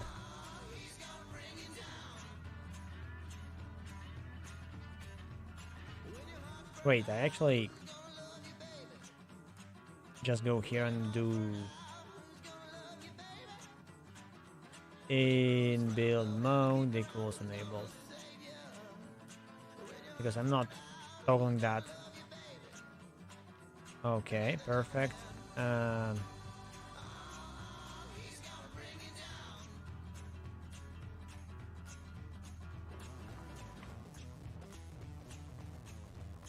Now to make it synchronous,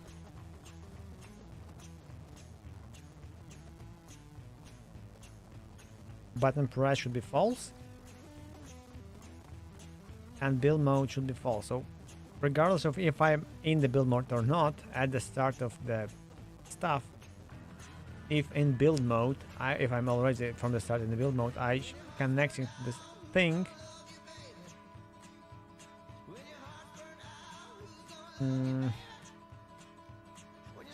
I also need to set this button to be, yeah, and I'm setting it before I'm actually connected to the event, so nothing will happen. So build menu, build mode button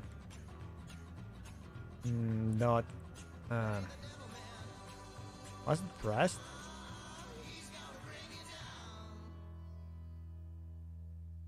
Button pressed equals true.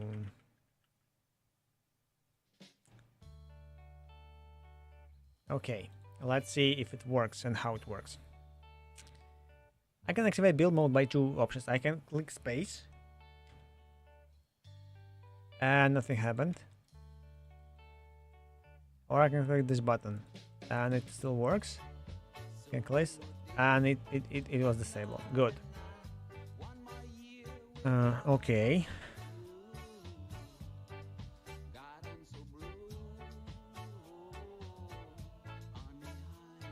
Okay.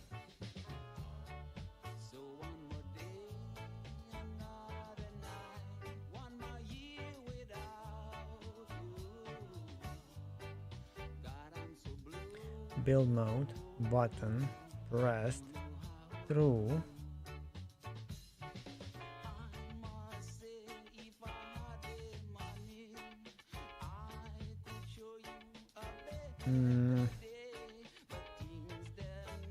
The problem is that when I click the button in this event, I'm setting build mode, so technically if I go and do this here, oh wait, by clicking on the button I'm setting this value, so this value sets the button back again and it may loop. So okay, the button is priority, so if I click that, it changes the stuff. So here, if I click space, I technically need not to do this, I need to click the button. How to click the button? Dot click, press,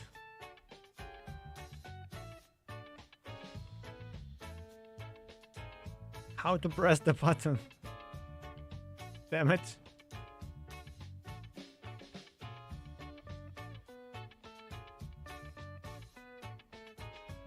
There's no metal for that. There's only button pressed. If true, the button state is pressed, means the button is pressed. If toggle mode is active, only works if toggle mode is true. No setting button pressable is not toggled to be emitted.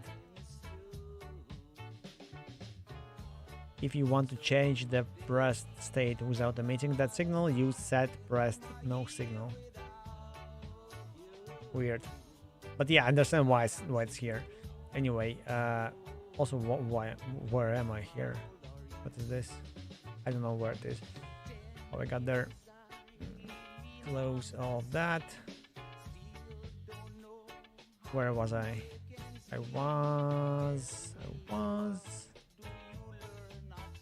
somewhere here. Because when I click on the button here, I'm setting the stuff. So when I click here, I need to set button pressed.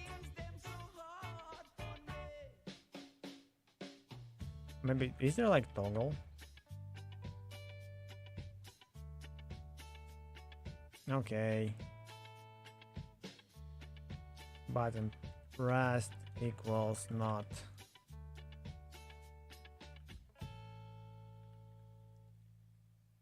Boom.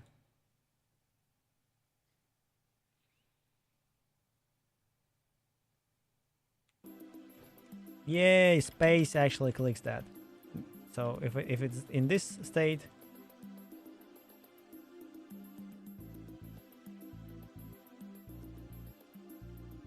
oh, it doesn't work anymore.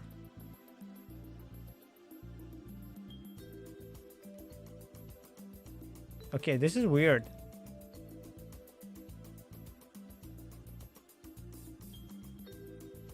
Space doesn't work anymore.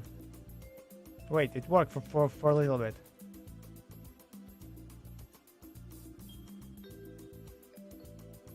It works for a little bit. Why?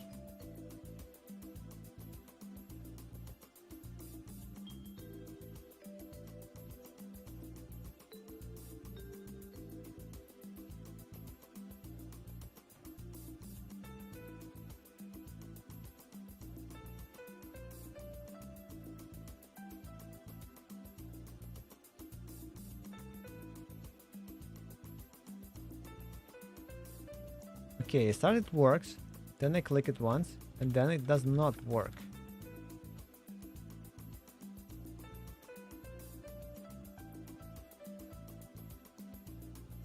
So regardless what I clicked, it's kind of being clicked back. Why? So if the button is clicked, then button toggle is emitted, then this in build mode is triggered, then I go here, and I go to build mode, enter the method. So I do not do anything here, anything else here. Also, where the hell is this stuff?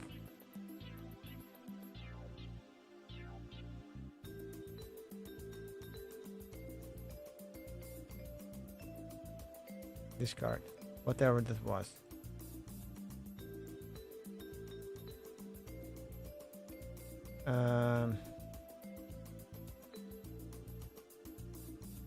Why it starts behaving weird? So I'm not setting the in-build mode anymore.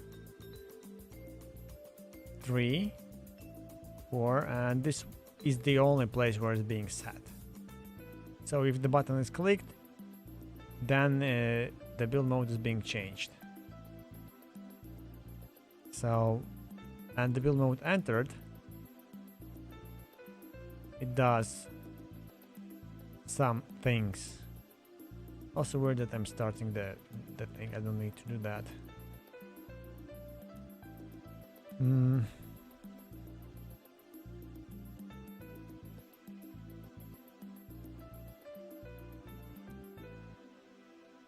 On exit I do the same stuff. And I also disconnect from module clicked. On ship module clicked.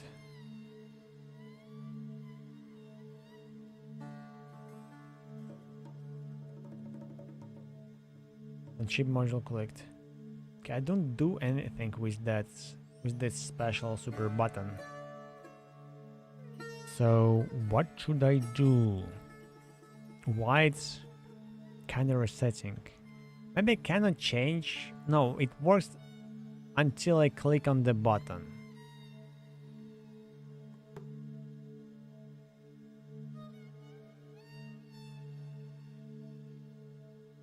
And then it stops.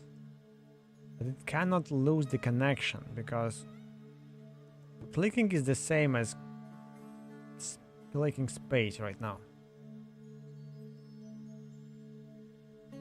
So is pressed, that's the getter, set pressed value.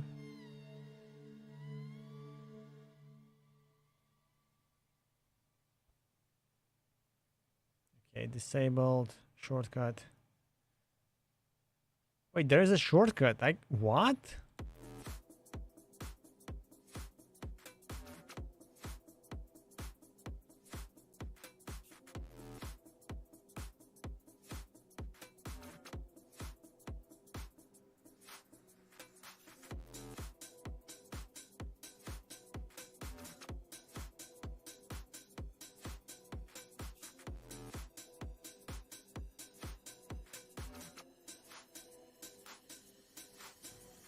I'm seeing that for the first time.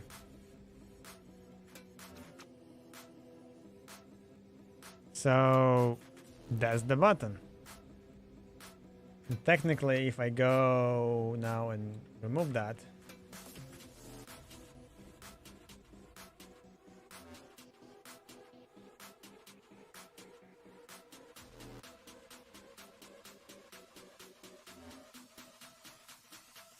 yeah, for some reason it lags a bit.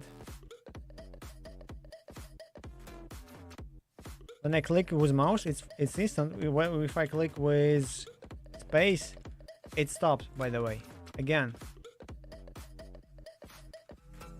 Okay, I want to see what happens with this with that build thingy. Where's the game?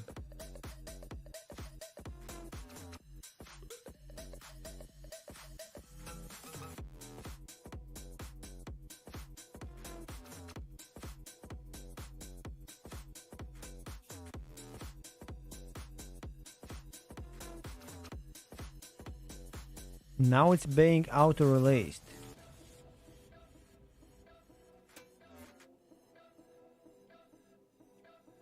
Why it goes back to the normal mode?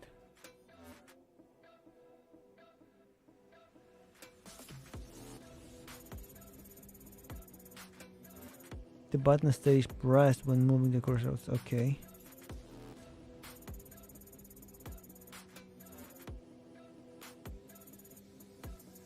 Yay, cooler! Hello! Yes, now I have a hammer. That's actually good that you noticed that, because that means that it's actually a hammer. Wait, I just noticed that if I hover, it actually shows me the button. I didn't know about this feature in Godot. Super cool. So it shows me what I can do.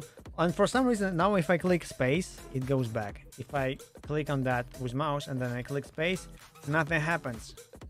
I mean, something happens, but it does not render. It's not being updated. And I don't know why. I think maybe it's changes that in the same script, in the same frame kinda, so it doesn't manage to get back and forth.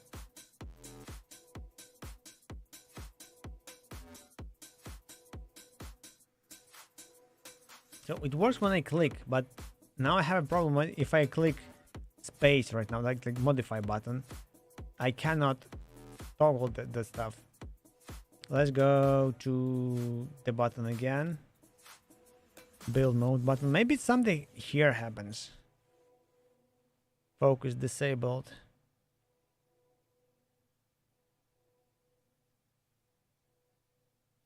Button group shortcut input.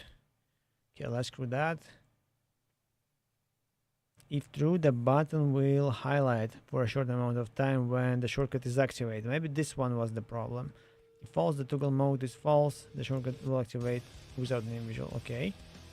Shortcut in tooltip. Okay, and the tooltip. Okay, good.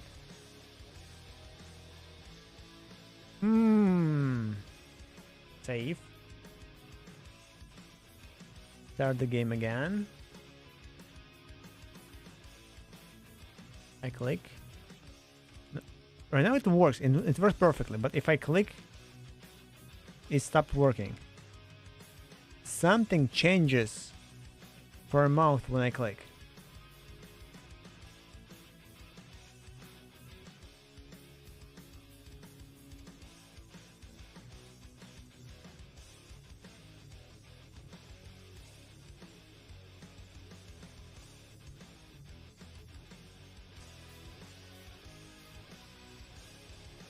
Let's go to remote, test level, UI, build mode.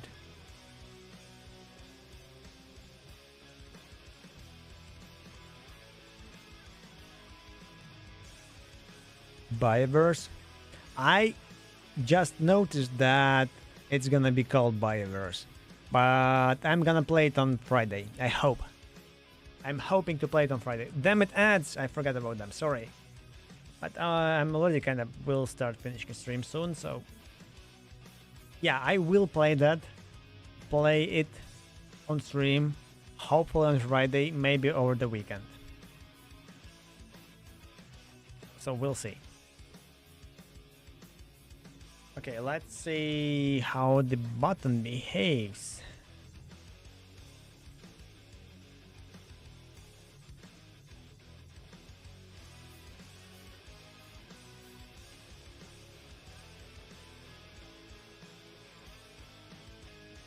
Soon. Yeah, it's the day after tomorrow. I forgot there's actually long lost English word for that. It was not morrow, but it was like more or something weird. Just found out on accident that they had like many different words for like addressing the day-night cycle in time, relative time.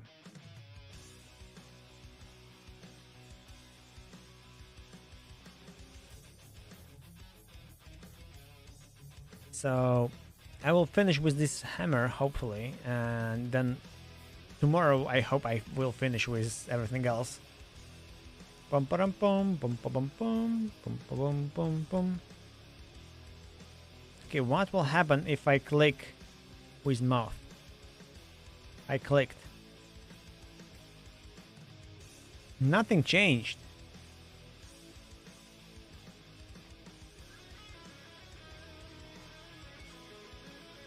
So it's same as before.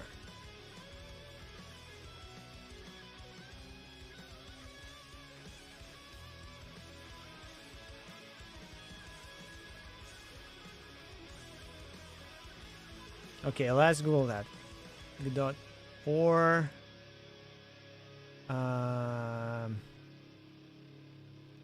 Toggle button does not work after mouse click.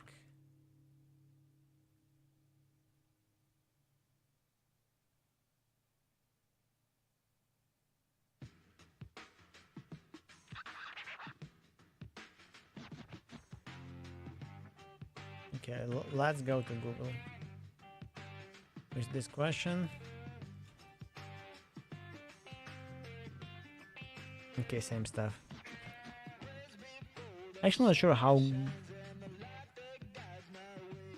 DuckDuckGo searches for the stuff.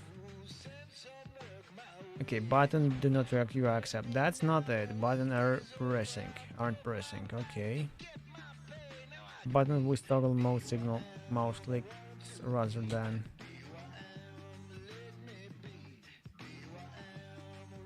Oh yeah, by the way, let's print whatever I'm clicking.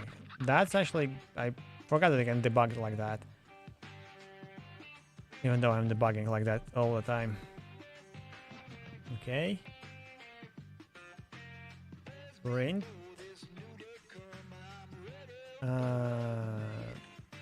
Button.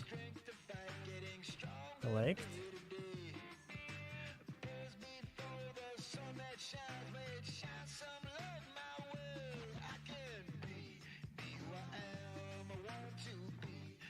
Enabled.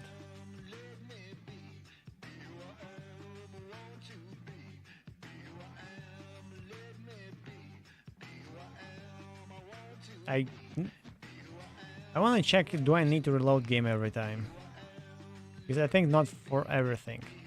Okay, click through, false, through, false, through, false, click, it's true. Now it goes back.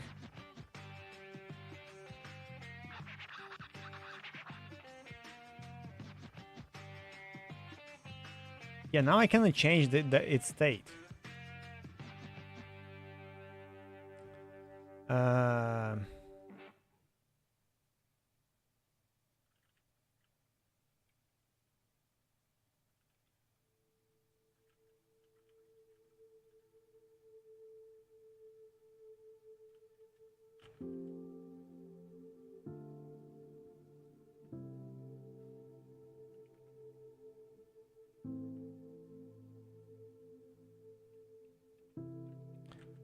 Toggle button by code.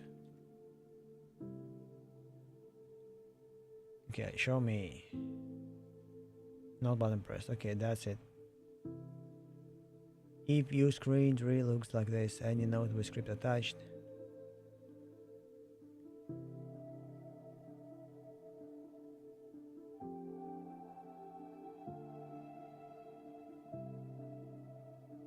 Okay, I closed it on accident. Okay, anyway, buttons are pressing.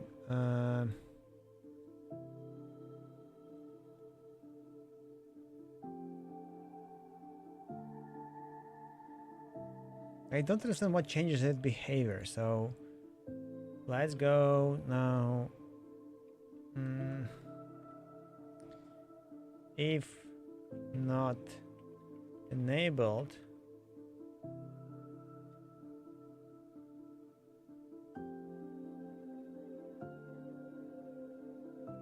print not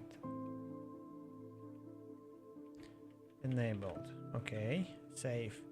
Now I will have a breakpoint here.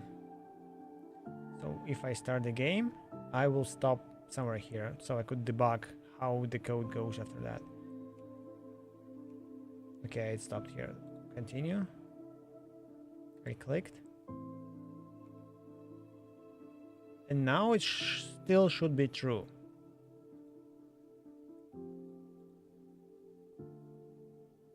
It's false because I clicked, and it should say that I clicked false. Now technically if I continue,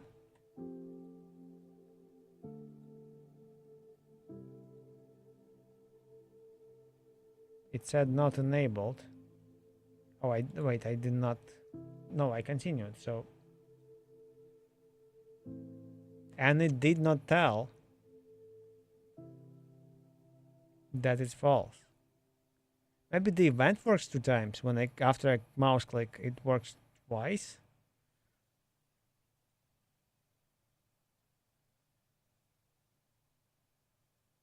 How the hell it falls?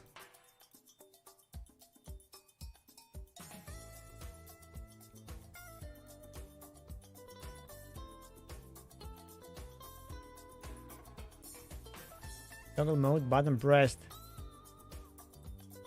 is false. Hello, Johannes.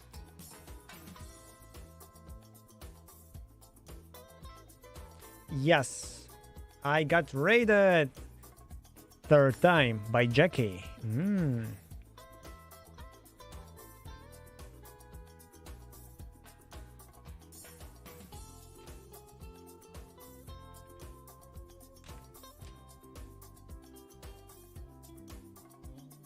Yes, how you are doing? I'm doing fine.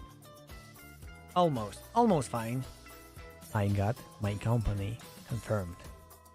So I now have a company. Yay!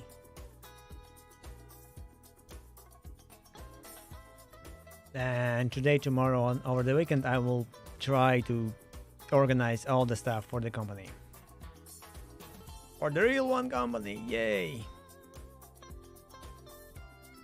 We'll try maybe to create an account on Steam, order some stuff for the company if it's possible, and schmancy fancy things. Yes.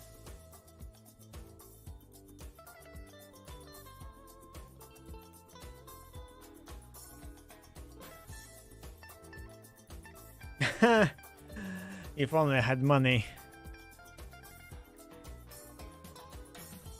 I would hire all of you, but for that you would need to pay me first and buy my games. By buying my games.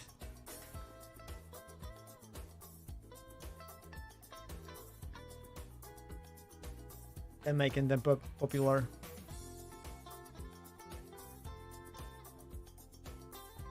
But before that I would need to finish them. No. That's how bank works. You give bank money so the bank could use your money to make more money. And then they charge you for it.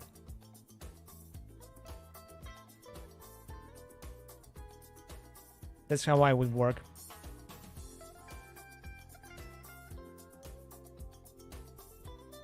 You buy my games so I could pay you, so you would now make more games for me, so you could buy them after that.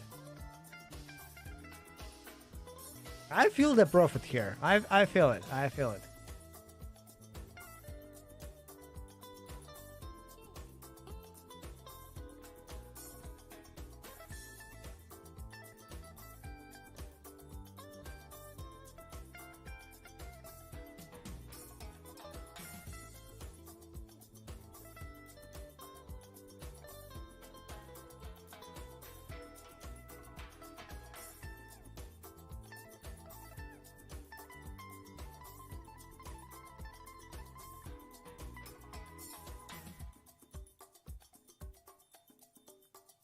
Yeah.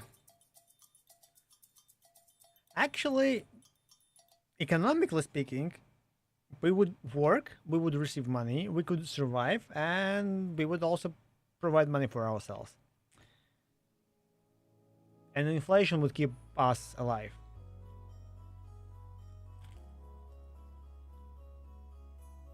Sounds good. I'm having, by the way, snacks. Seaweed wasabi snacks. Seaweed snack with wasabi. My favorite.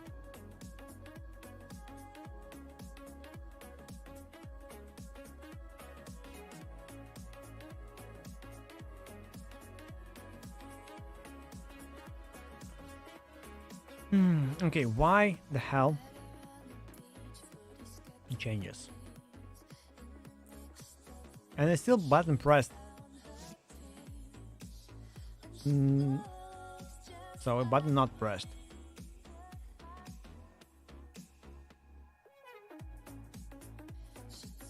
Thank you, and thank you for lurking and stepping by to say hi. Much enjoyed.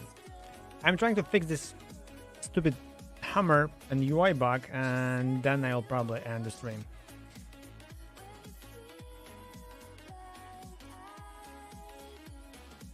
Okay, why it stopped again? Where's my... No, okay, I'm here.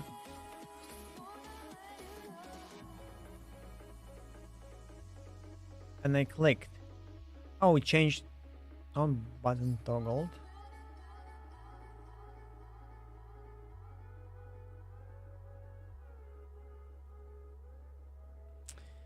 Stop that.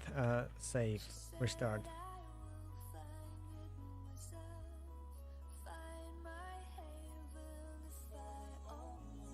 Now I click.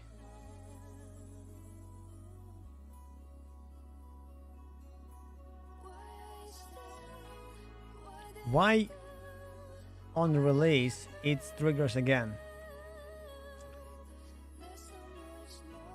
Toggle button after click.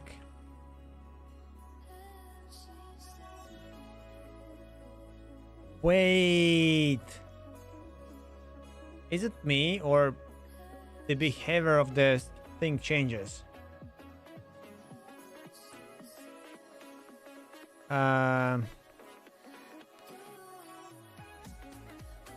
Print modify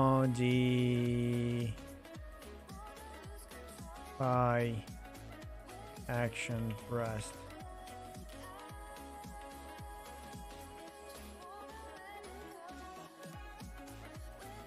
Let's see if it works once.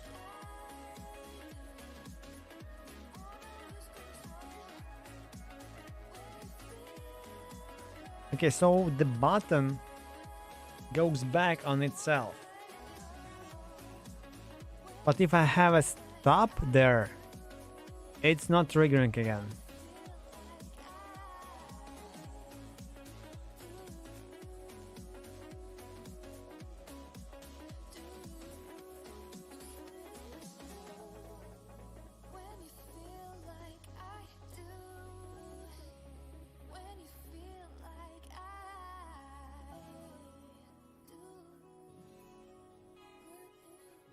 Maybe one... No.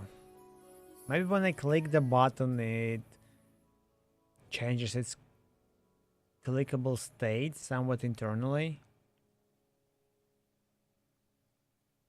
How does it work?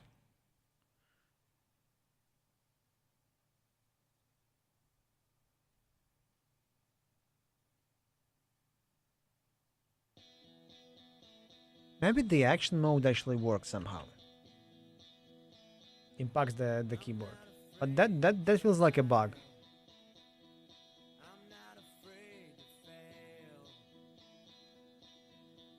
Now it completely doesn't work.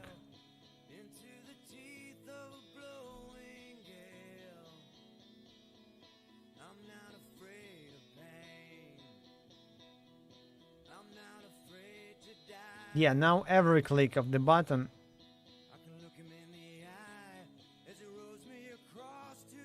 Okay, so somehow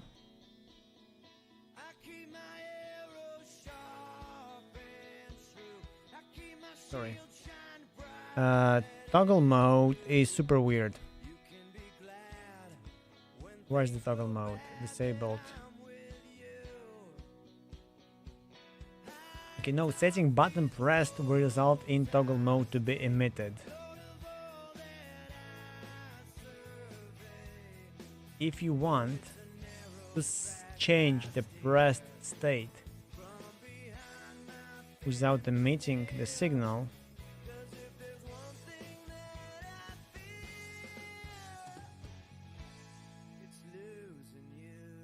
changes the button press state of the button without emitting toggle. Use when you want to change state of the button without sending pressed event when initializing the scene. Only works if toggle mode is true. This method doesn't press other buttons in button group. Maybe there is a button group. No, there is no button group.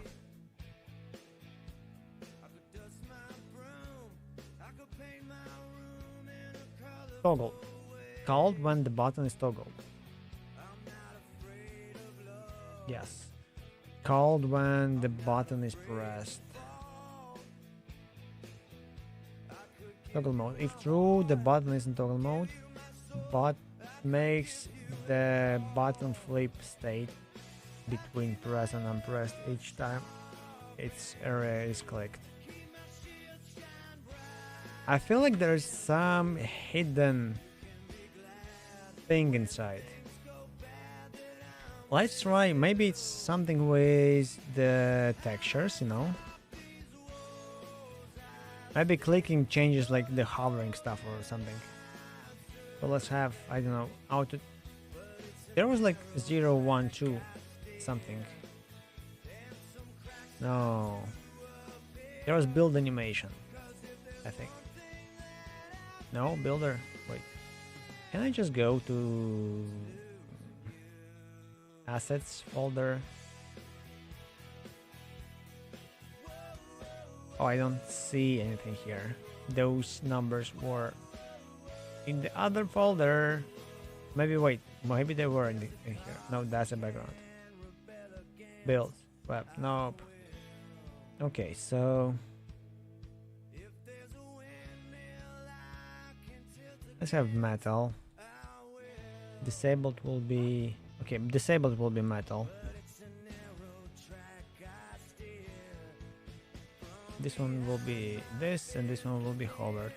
Okay, disabled can be gray, and hovered can be, I don't know. Yes, orange, normal. Click mask. What the hell is click mask? Okay, start. Maybe that's actually a button. Okay.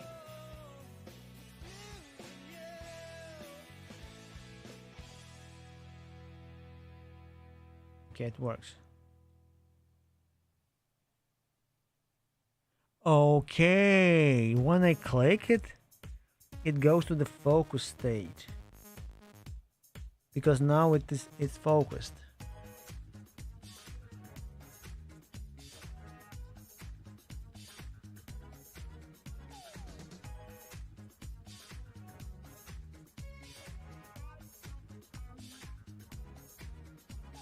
Can you not be in the focus state? Can I disallow you to be focused? Focus.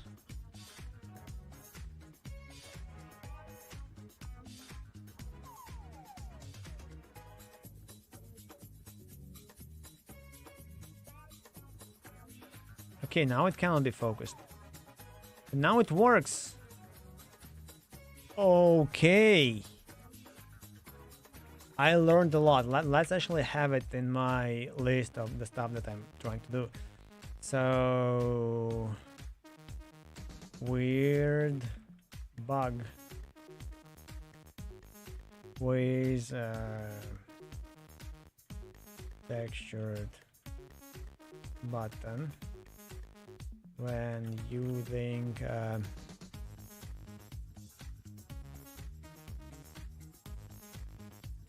mouse click and by code click.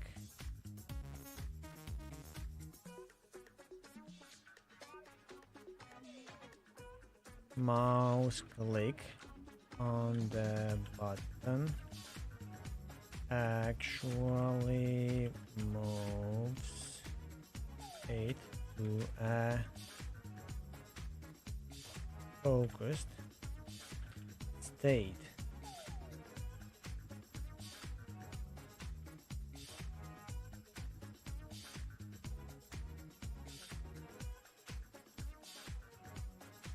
Meaning that it will show plus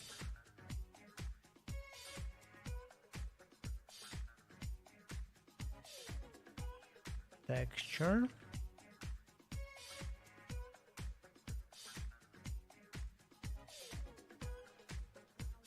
setting button rest to anything will revert button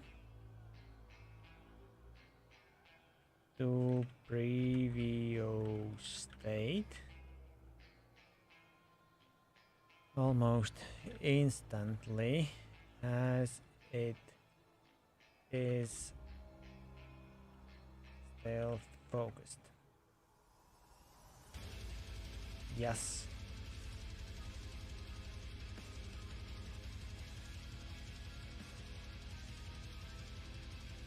To verify,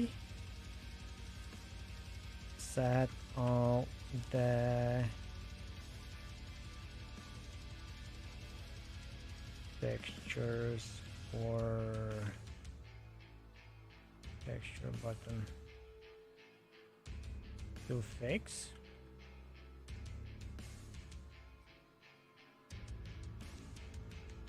Set, oh, how it was called, focus mode.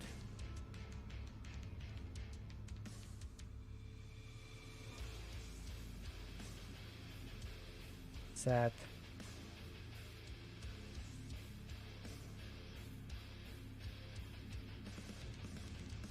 focus mode of the control property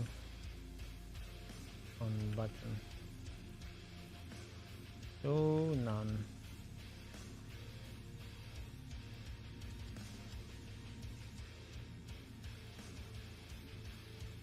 Under focus through group. Good. Perfect. I fixed the bug.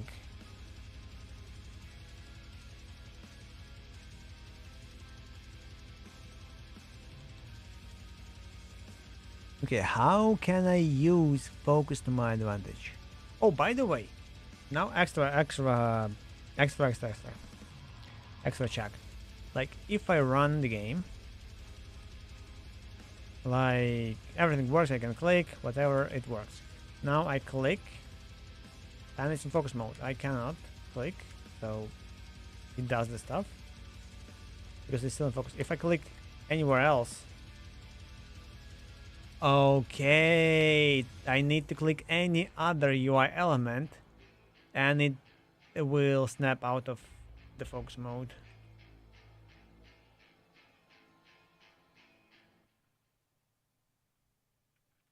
With focus mode active, clicking any other element,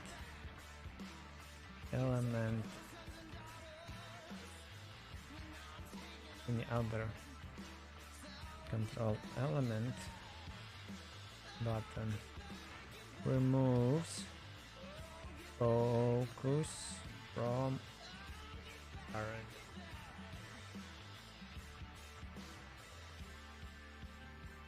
Okay,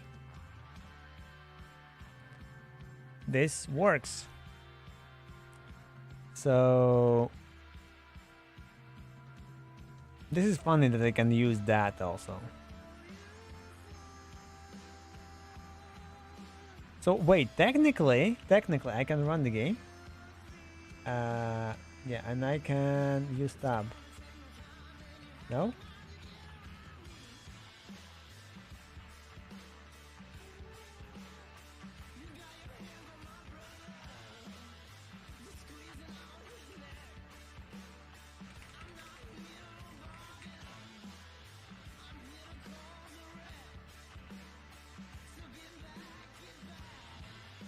And I can't focus it. Okay. I thought maybe like you know like in the actual like UI and browser you use tab to navigate through the inputs. But no. Okay, ad starts in 1 minute. I'm not gonna show you an ad. At least I hope I will manage to do stuff. Let's what was called? Get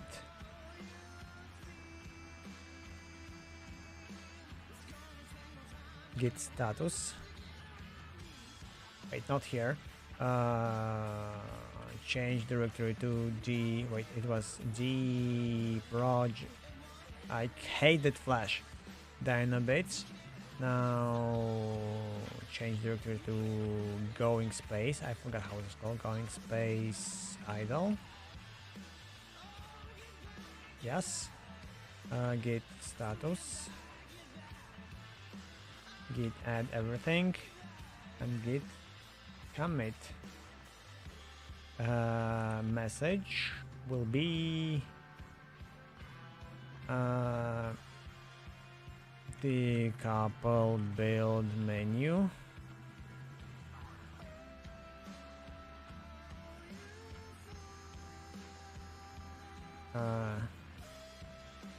Add build mode and button.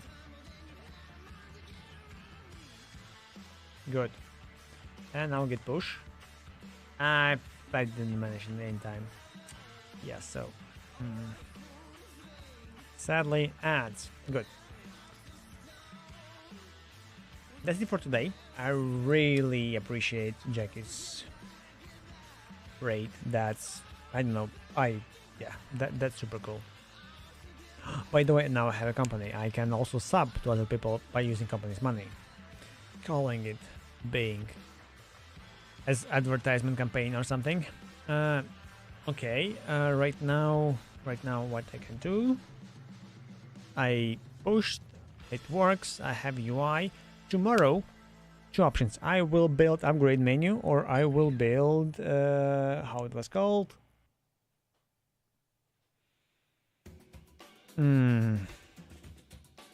Or I will actually build stuff. Yes. So, first of all, I may start reacting to UI. And second things, I need this kind of build options to start working. So, yeah, I probably need to have that drone flying out and building stuff.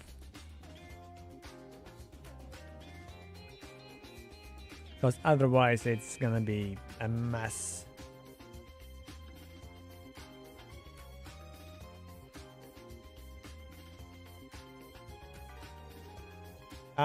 Also, it's weird that when it's clicked, when it's toggled. I cannot toggle it. I mean, it's not hoverable, which is weird because it probably should be. But maybe that's the goal. I don't know. I do not know. Okay, can I raid someone? Where was that button?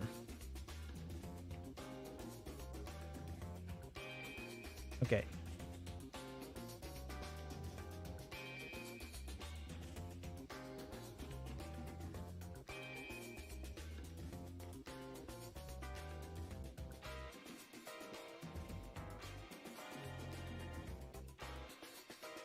Oh, Irish Josh Games, nice.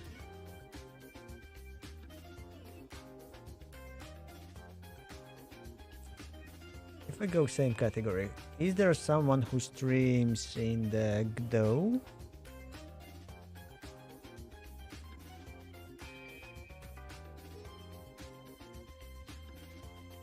He does Unity.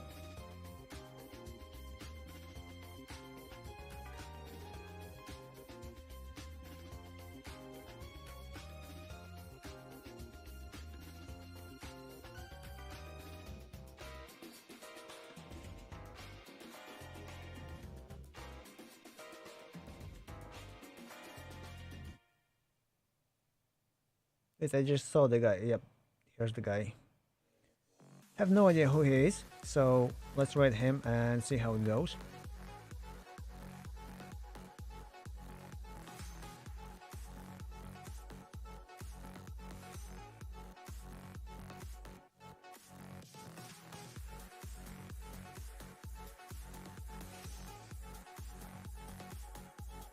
Thank you all, and hope to see you next time. That's hopefully tomorrow. Friday we're playing Stardeus. Goodbye.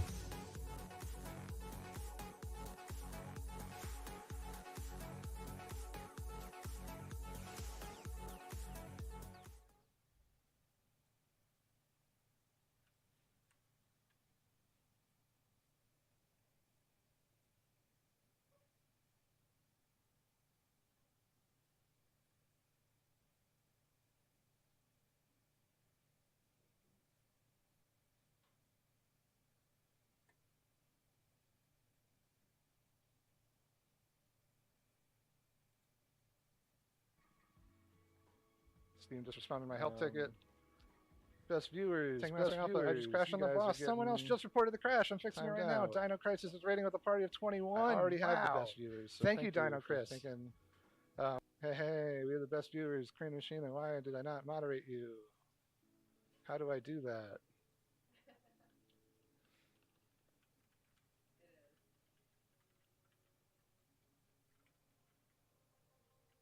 Hello, Dino. How was your stream? How's everything going? What are you working on? All right. I'm sorry to also worry about my game is crashing.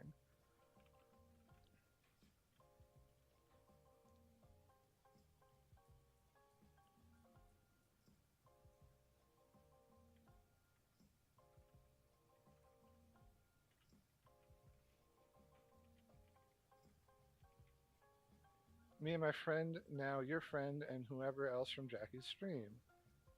Me, my friend, now your friend, and whoever else from Jackie's stream. Thank you so much for the raid. Your emoji, Dino Cry High, is so cute. Sky Puppy with the sub gift. Thank you. Alright, let's read this crash log. Attack range. Signal tree entered. Callable disconnect. User attempted to disconnect a non-existent connection from attack range. Attack range.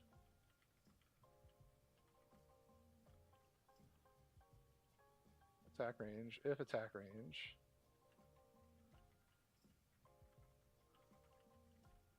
This is the crash.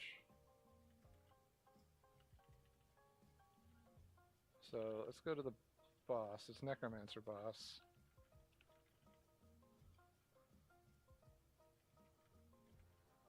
Has an attack range that has a callable. So I think the bug is if you leave the attack range of the enemy, it's not disconnecting the signal properly. This is because I cut the signal yesterday because I thought, oh, I'm not using attack ranges anymore.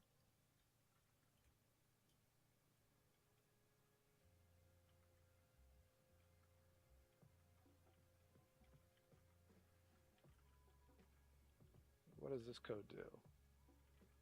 Attack player true. Attack player false. Is attack player even called? Attack player is false. Attack player true. Attack player false. Okay, so it's not even called anymore. Dino's followed me. Right now I'm working on a simple space game, just in sake of having a fully finished and published game. Kind of arcade space flying building idle game. That sounds incredible. Alright, so I think the crash is fixed. I think I just forgot to finish off the pause menu because my ADD kicked in. Alright, on cancel, restart false. Otherwise, we're going to update career stats, we're going to reset stats, we're going to reload, or we're going to go to the main menu. So let's just test this quick.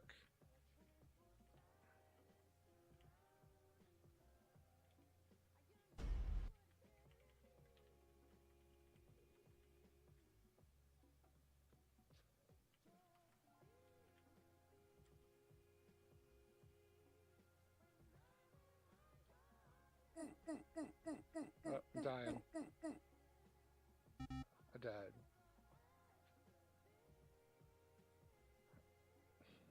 So on confirmation confirmed. Is this not firing off?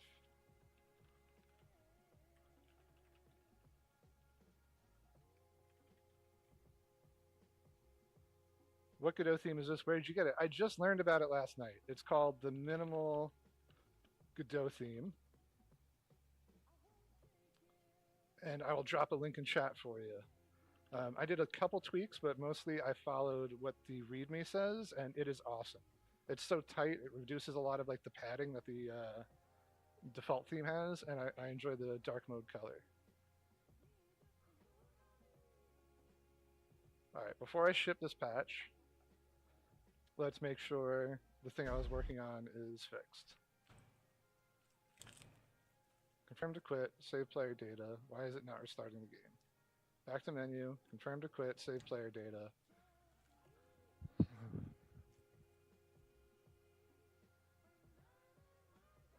So it's running this, but it's not running this.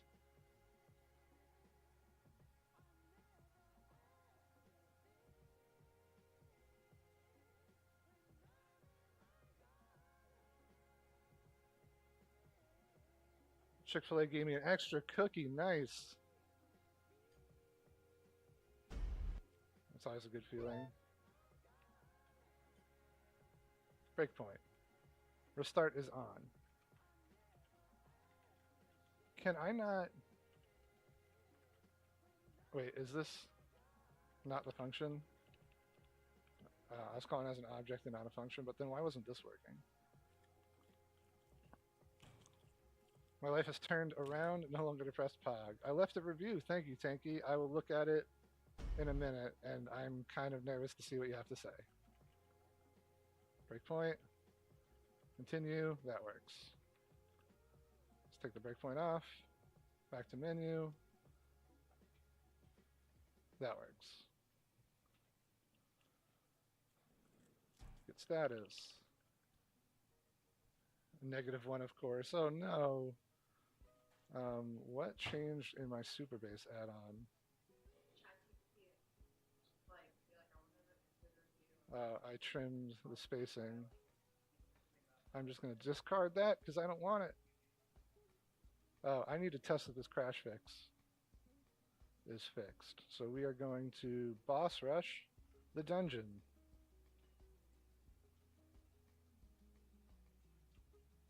And thank you for hanging around, Dino. I'm excited to see your game. I'm going to shoot you a follow. I'll shout you out.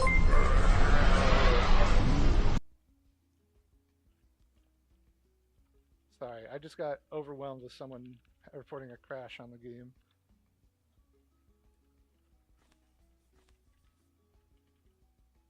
It doesn't matter who I pick. I forgot Dungeon Rush. Hey, look, we get a little confirmation dialogue.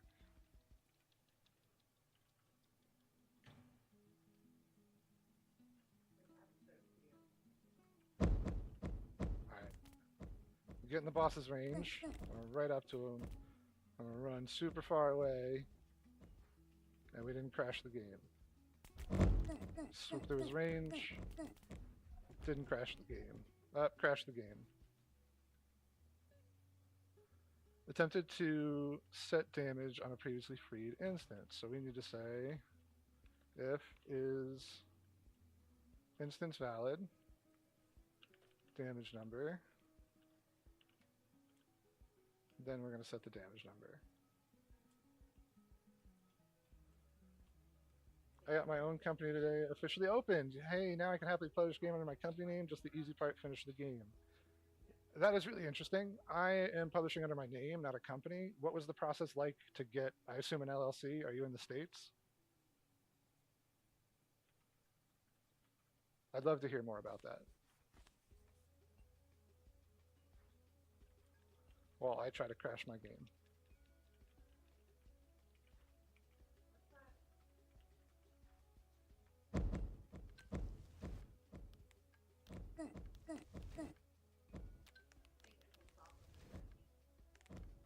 The gizzard?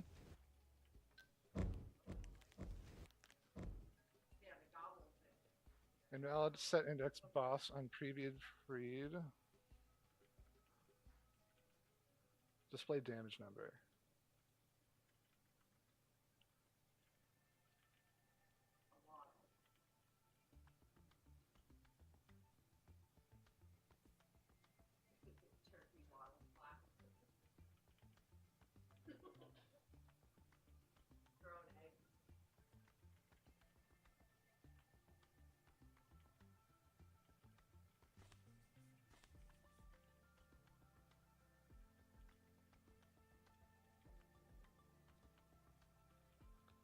So we're just spamming upgrades in boss rush mode.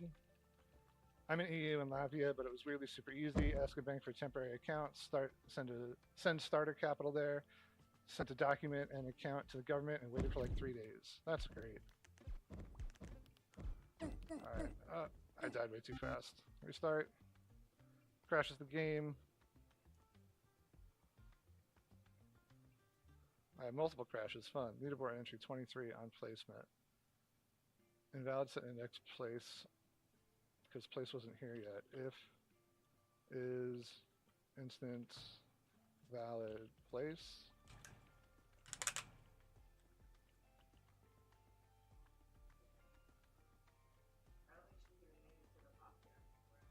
So that bug is I restarted the level before the leaderboard loaded and it crashed the game. I didn't even have to leave the house. That's awesome. Yeah, I had a lot of people tell me to incorporate an LLC to push the game live, but I kind of liked just having it be my name. It does like dox me a bit on Steam, but it's also a good resume builder.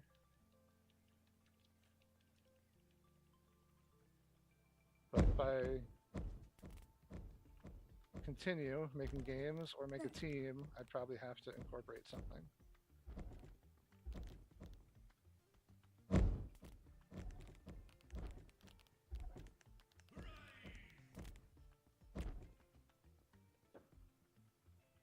Invalid set index clear on a base previously freed if is valid, is instance valid, damage number 0 Cool 38 has followed. Hello 0 Cool.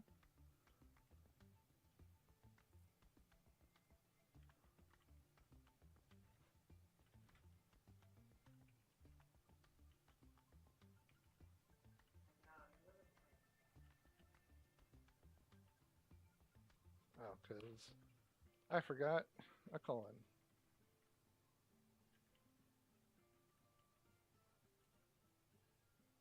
We are patching some crash fixes that just got reported. Or patching some crash bugs.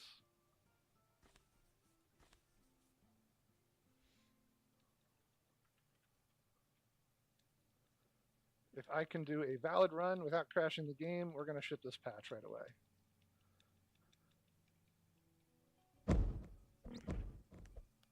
I'll read chat in just a second. Dino.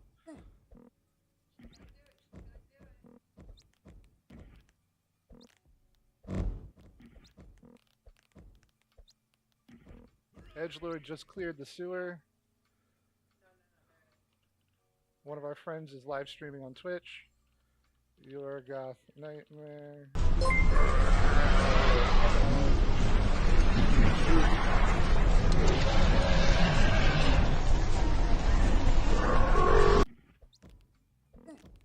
Alright. Didn't crash. We're gonna ship this.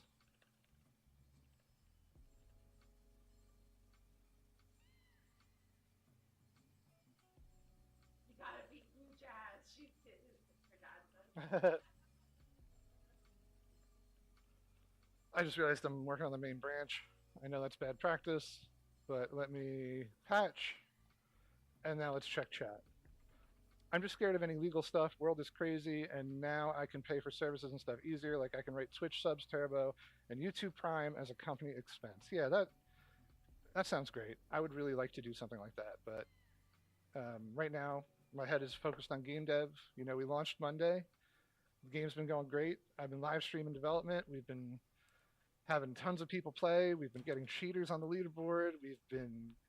It's been wonderful. It's your game. Working on main branch is normal. Yeah, no one else has access to the source code but me. I'll also walk you through how I patched to Steam, because I think it's pretty cool, and I would like to open source some of the stuff. What language do you program? What engine are you using, Dino?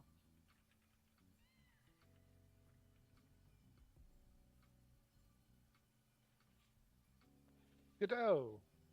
How's it going? I've gone. I'm gonna lurk on my phone and on data, so my internet doesn't chat while I play the new Overwatch patch. Okay, enjoy, Sky. Good luck with Overwatch. I started with Unity. I went to Unreal. I went back to Unity. I went to Godot. I went to Unity. I went to Godot. And I've just released my first Steam game thanks to Godot. All right, so we just exported a new build, 454, 2 minutes ago.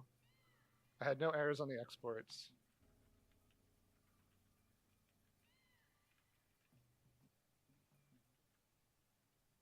Let's just boot the game up. Make sure it runs before I patch.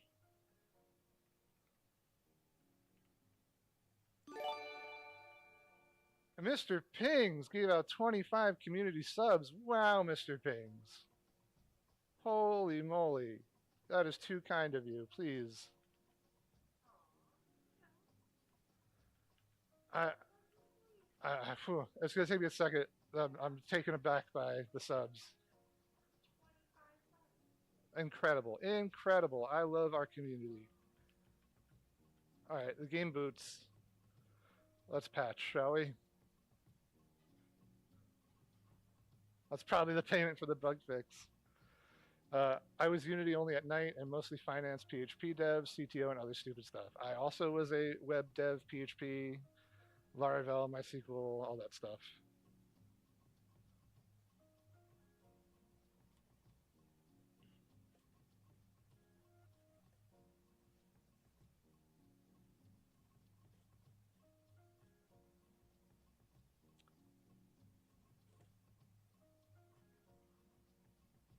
Now we're going to deploy the main branch. And while this deploys, I'm going to go to Dino, where are you? You just got raided. Yeah, Mr. Pings. I'd shout you out, but I don't think you stream much. You are too kind, Mr. Pings.